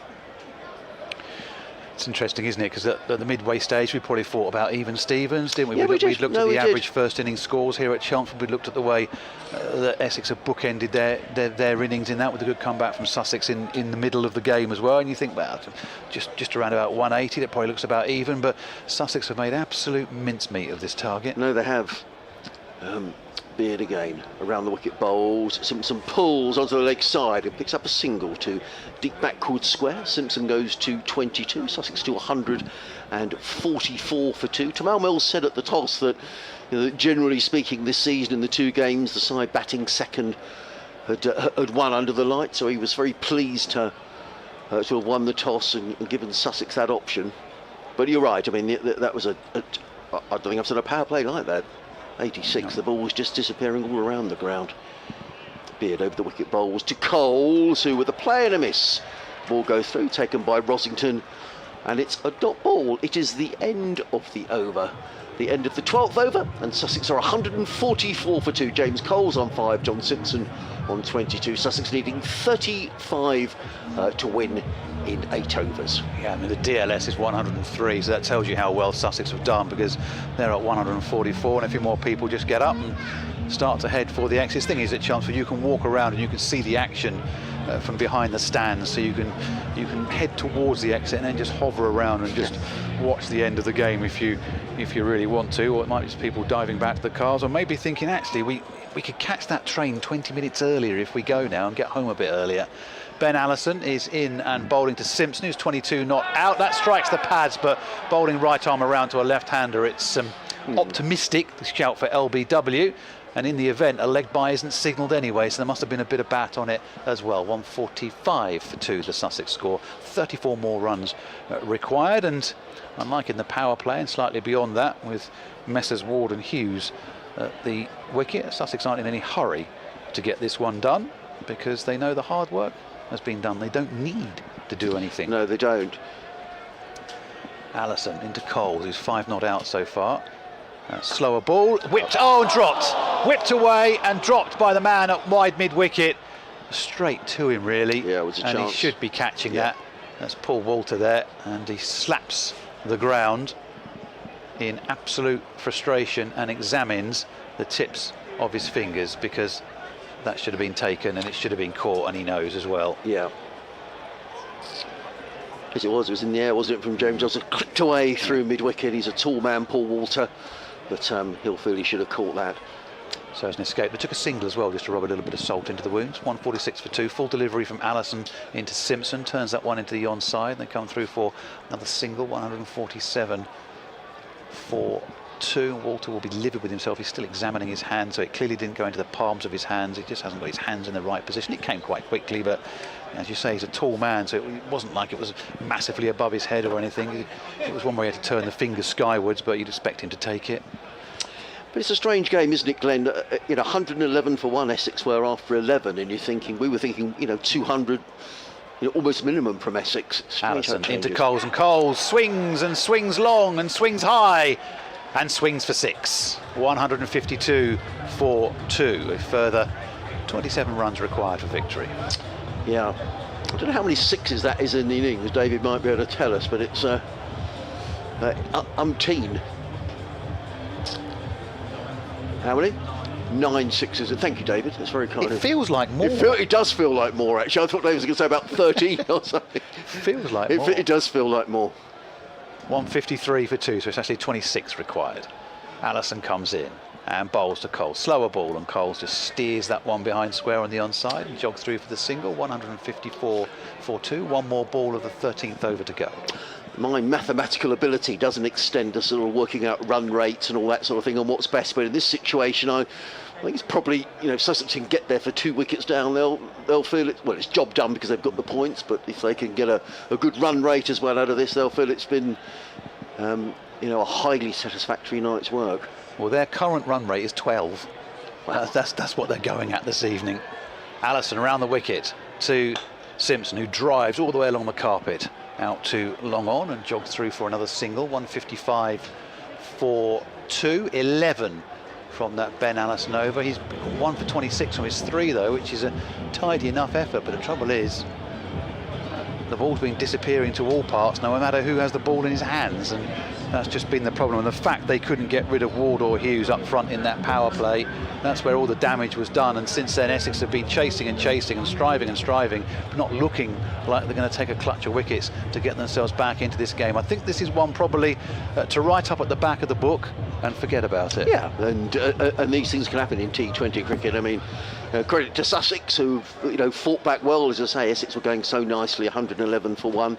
Sussex performed well in the field, and that power play really almost won the game for Sussex. But these things happen, you never know. It could be Essex's day tomorrow, and Sussex will be delighted to start the competition with 4 out of 5. Paul Walters coming in from the Graham Gooch end, left arm over the wicket, bowls to Simpson, who drives the ball down the ground and picks up a single. Does John Simpson, he goes to 26, 156 for 2.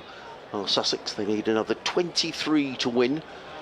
and we've still got another 6 overs and 5 balls remaining in the match. Most of the spectators, to be fair, have stayed until the end of the game, huddled up again. There's a guy down there in shorts. Can you believe that? No, to be perfectly honest. He must be frozen. Mind you, there was someone eating ice cream. Yes, I saw that as well. Well, he's a braver man than I am. Walter's looking to make a change in the field before he comes into bowl to the right-handed James Coles. 3 men saving, 1 on the offside, 1 on the leg. And Walter is on his way. Around the wicket bowls, James Coles steps away to the leg side and then just dabs the ball through mid-wicket, picks up another single. Coles, he goes to 14, the total to 157 for 2. Sussex next in action tomorrow night. It's a sellout down at Hove when Surrey will be coming down the M23, looking for revenge, no doubt, from the very comprehensive victory that Sussex had last week up at the Oval. Let's hope the weather plays ball, as it has done here tonight. Walter waits at the end of his run. It's got very grey now, but I think we're going to be okay. Walter over the wicket bowls, and Simpson drills that one away on the leg side. That's going to race away for a couple of runs. There's some chases round and fields, but it's 2 more to John Simpson, who goes to 28, 159 for 2. Is that Essex's next game at Kent, were you saying, Glenn? So they've got Hampshire here next Thursday, and then Kent next Friday. Okay. That's the next couple of games. They've got a little bit of a break between matches just to catch their breath. Yeah, no, that's very much the way of T20. There's Paul Walter. Short, pulled away by John Simpson, and that's going to go for 4 runs. It was really too short from Paul Walter, and he looks pretty dispirited, to be honest. It was just pulled away by Simpson through mid-on for 4 runs. And Sussex, well, I don't mean to say it as if it's gloating, because it isn't, but it is a reality. They are cantering to victory here at the moment. They've made it look remarkably easy, and Essex will just look back at 111 for 1 after 10 overs and say, well, what the heck happened from that point onwards? Why did we not get over 200? And it's another mid-innings collapse for the 2nd successive Friday. Walter in, bowls to Simpson, who plays that back to Walter, who fields of his own bowling. There is no run. So 163 for 2, Simpson on 32, Coles is on 14.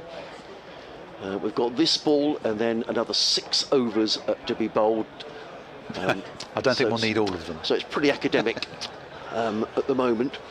And you would say as well the bowling of McAndrew, Coles, who bowled really well in the middle of that Essex innings, and Mills at the end. Yeah.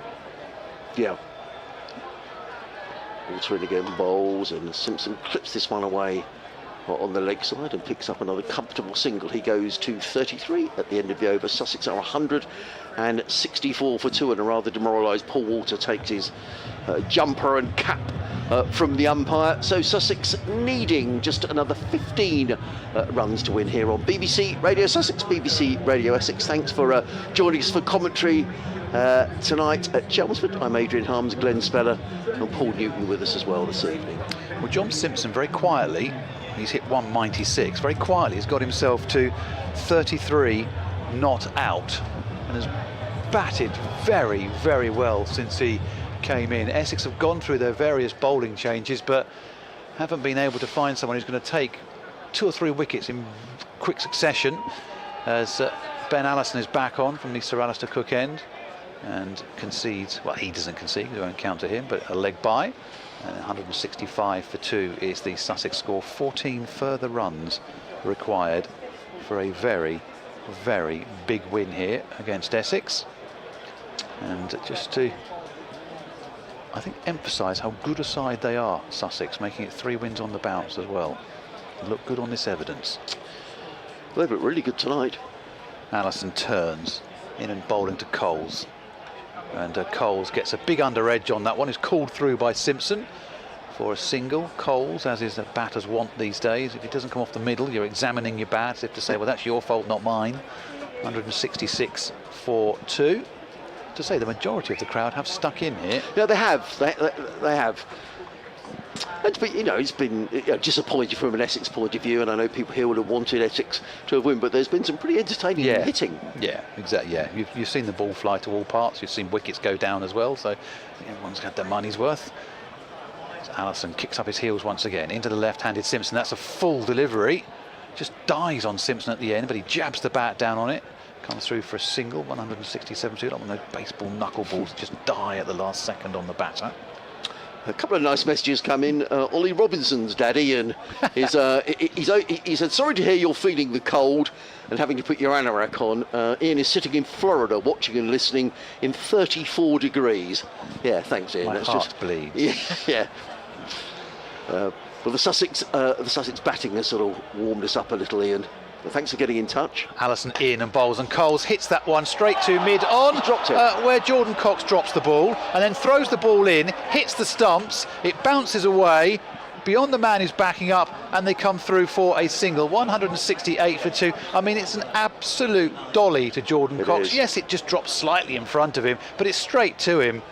And he drops it out first ball for naught, and he's dropped a dolly as well. That's an evening Jordan Cox won't want to remember either. 168 for 2, another 11 runs required. Totally. So not just one. Yeah, I mean that was it. It rather sums up Essex's day. I mean, you know, these things happen, don't they? But it's been a bad day at the office for Essex. Well, they do, but they won't want too many more like this. So 11 more required. Allison round the wicket into the left-handed Simpson. Steps away from his wicket and hammers that away into the onside. There won't be 2 there. As the ball is thrown in from the boundary, they take a single. 169 for 2. Ben Allison's going to tidy up quite nicely here, actually. One more ball to go. 1 for 30 so far from him, so not disgraced himself. And had one dropped by Paul Walter as well. 2 catches put down by Essex this evening. Yeah. The Sussex catching was good, actually, wasn't it? Apart from that early chance that went down in the slips. Here's Allison in to Coles. Coles waits for that one. Oh, and there's a misfield extra cover now. And it goes under the man there, and they come through for a single. Benkenstein it was who couldn't get to that. So the score moves to 170 for 2. So I'll leave Paul to come in alongside Adrian for the denouement of this game. Well, we've had one message from a dad of a Sussex fast bowler. That was Ian Robinson, Ollie's dad, who's over in Florida. We've got another one here from Joffer Archer's stepdad, who's watching over in Barbados. And he says, I've now got home from work and I see Sussex are in a strong position. I'll just enjoy the finish of the game. So Patrick, lovely to hear from you over in, I'm sure, a sunny and warm Barbados. Certainly warmer than here at Chelmsford, but the Sussex cricket has certainly warmed us up here tonight. It's been tremendous stuff. 170 for 2, 9 runs needed for victory. It's going to be Benkenstein who's going to come in to bowl his second over, bowling to the right-handed James Coles as Sussex close in on their 4th victory out of 5. Benkenstein in short, pulled away by Coles. In fact, he doesn't time that at all, and the ball rather dribbles down to mid-on. He picks up a single. Coles, he goes to 17, and Sussex to 171 for 2. And possibly even better news for Sussex is that Surrey Gloucester at the Oval has surprisingly ended in a tie. Wow. With Surrey, who needed 15 off the last 2 overs, only scoring 14, losing 4 wickets in those 2 overs.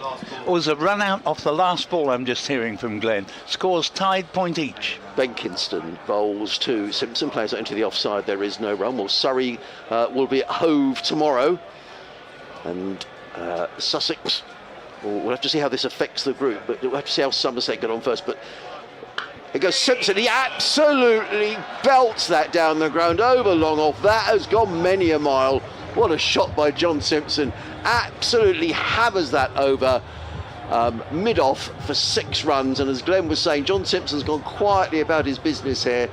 He goes to 41. That's a huge blow. And Sussex now just need 2 to win. And as I say, we don't wish to gloat because we're guests here at Chelmsford tonight, but this has been a mighty, mighty impressive performance by Sussex. Well, you're entitled to gloat, that's for sure. This has been a wretched night from an Essex point of view, and Essex have won, I think you were saying, the previous 4 matches between the sides, so Sussex have really gained their revenge here tonight. A terrific blow from Simpson. Benkenstein comes in, 2 more needed to win, pulled away by John Simpson, and they are the winning runs. John Simpson finishes 45 not out. Sussex have won comprehensively here by 8 wickets. It's a tremendous performance with 4 overs and 4 balls remaining. I think that's right. We'll get 4 overs and 2 balls remaining. Sussex have won. They've chased down the 179 needed to win. Handshakes all round. The Essex players understandably looking disappointed as they shake hands with the Sussex players, but nonetheless very much Sussex's night. And I think, to be honest, Paul, we can always put the game into two contexts here. Essex being 111 for 1 in the 11th and not pressing home their advantage at all, and then that Sussex power play, which was something else really. No, absolutely. There wasn't that much in it actually after 4 overs, even though Sussex had got away to a very good start. But then, in fact, after 5 overs, there was only about 5 runs in it, but it was that last over of the power play from Daniel Sams. I think we said it went for 32 runs, and you just knew then that unless Sussex imploded in an even more dramatic way than Essex did, in declining from 111 for 1 to 178 for 9, but they never looked in the least bit likely to implode. And Essex, just to top off their misery, they put 2 catches down that really should have been taken. Normally good fielders were just not quite on their game. Essex actually have been a very good fielding side in the competition so far, but you couldn't even call them that tonight. Not that it would have been easy against this barrage of sixes. At one point, 9 consecutive deliveries produced 50 runs in the shape of 7 sixes and 2 fours, and whichever side is going to score at that sort of rate is going to win the cricket match. Yeah, they certainly are. Well, from a Sussex point of view, they'll feel it's a very good start to the competition. They've won 4 out of 5, but that'll count for nothing. They have to keep pressing on in the competition. But generally, Paul, if you can win 8 of your games, you've got a pretty good chance of reaching the quarterfinals. And all Sussex can do is to win their games, and they've started off this competition really well. I'm looking at the Sussex players down below us. Tamal Mills looking very, very pleased, and an excellent performance from Sussex. I'm particularly pleased for Harrison Ward, a young player who's had his opportunities, maybe not taken them, but he certainly put back to ball tonight. Certainly did. 68 runs in double quick time, and he it was who took that Sams over to the cleaners basically, where every ball went for either a 4 or a 6. So very well done to Sussex, a thoroughly deserved victory. Rather humiliating defeat, we would have to admit, from an Essex point of view, and I think, hopefully Essex can only get better. So Adrian, thank you very much. Always a pleasure to see you here at Chelmsford. We will wind it up there from an Essex point of view as quickly as possible, because there isn't much you can say from the Essex point of view. They had probably just about their poorest night in a T20 match that I can remember. It would be hard to imagine a much more humiliating defeat than they had on the day, and yet at halfway, at 111 for 1 having been put into bat, it looked as though they were getting into a very promising position. But from the moment Michael Pepper was out for 51 and shortly afterwards Dean Elgar for 54, they never really did anything else but stumble, continually losing wickets. 178 for 9 was put in perspective when the Sussex opening pair took their way to 100 runs, 68 to Ward and 47 to Hughes, and it didn't get any better after that. Simpson 45 off 28 balls, Coles 18 off 12, 181 for 2, 4.2 overs to spare. Very well played to Sussex, and BBC Essex will next bring you coverage, and let's hope it's a better performance next Thursday when Hampshire are the visitors to the county ground here. On behalf of Adrian Harms, David Jackman, our scorer, Glenn Speller, this is Paul Newton bidding you, a rather better rest of your evening than you may have been able to enjoy for the last 2 hours. Very good evening. Well, a difficult evening, no doubt, for Essex and all Essex fans. One of the few highlights was our Woodland Group Essex player of the match, and he stood alongside me here, Dean Elgar. Dean, tough day at the office. Where were the key areas, do you think, that Essex lost that one?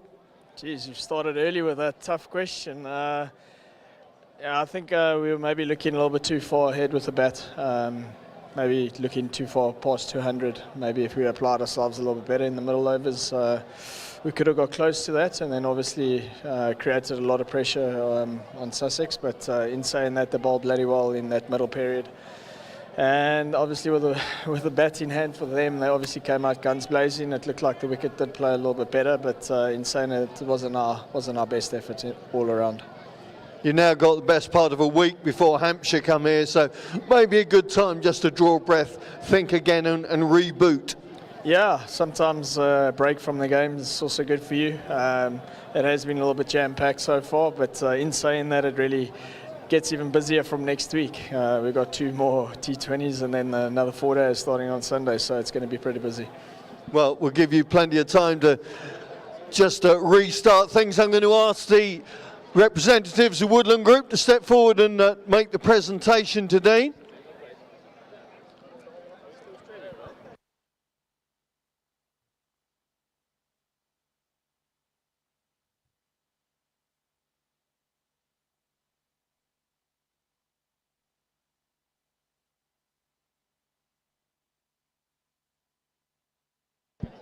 Great stuff. Thank you, Dean. Thank you, guys.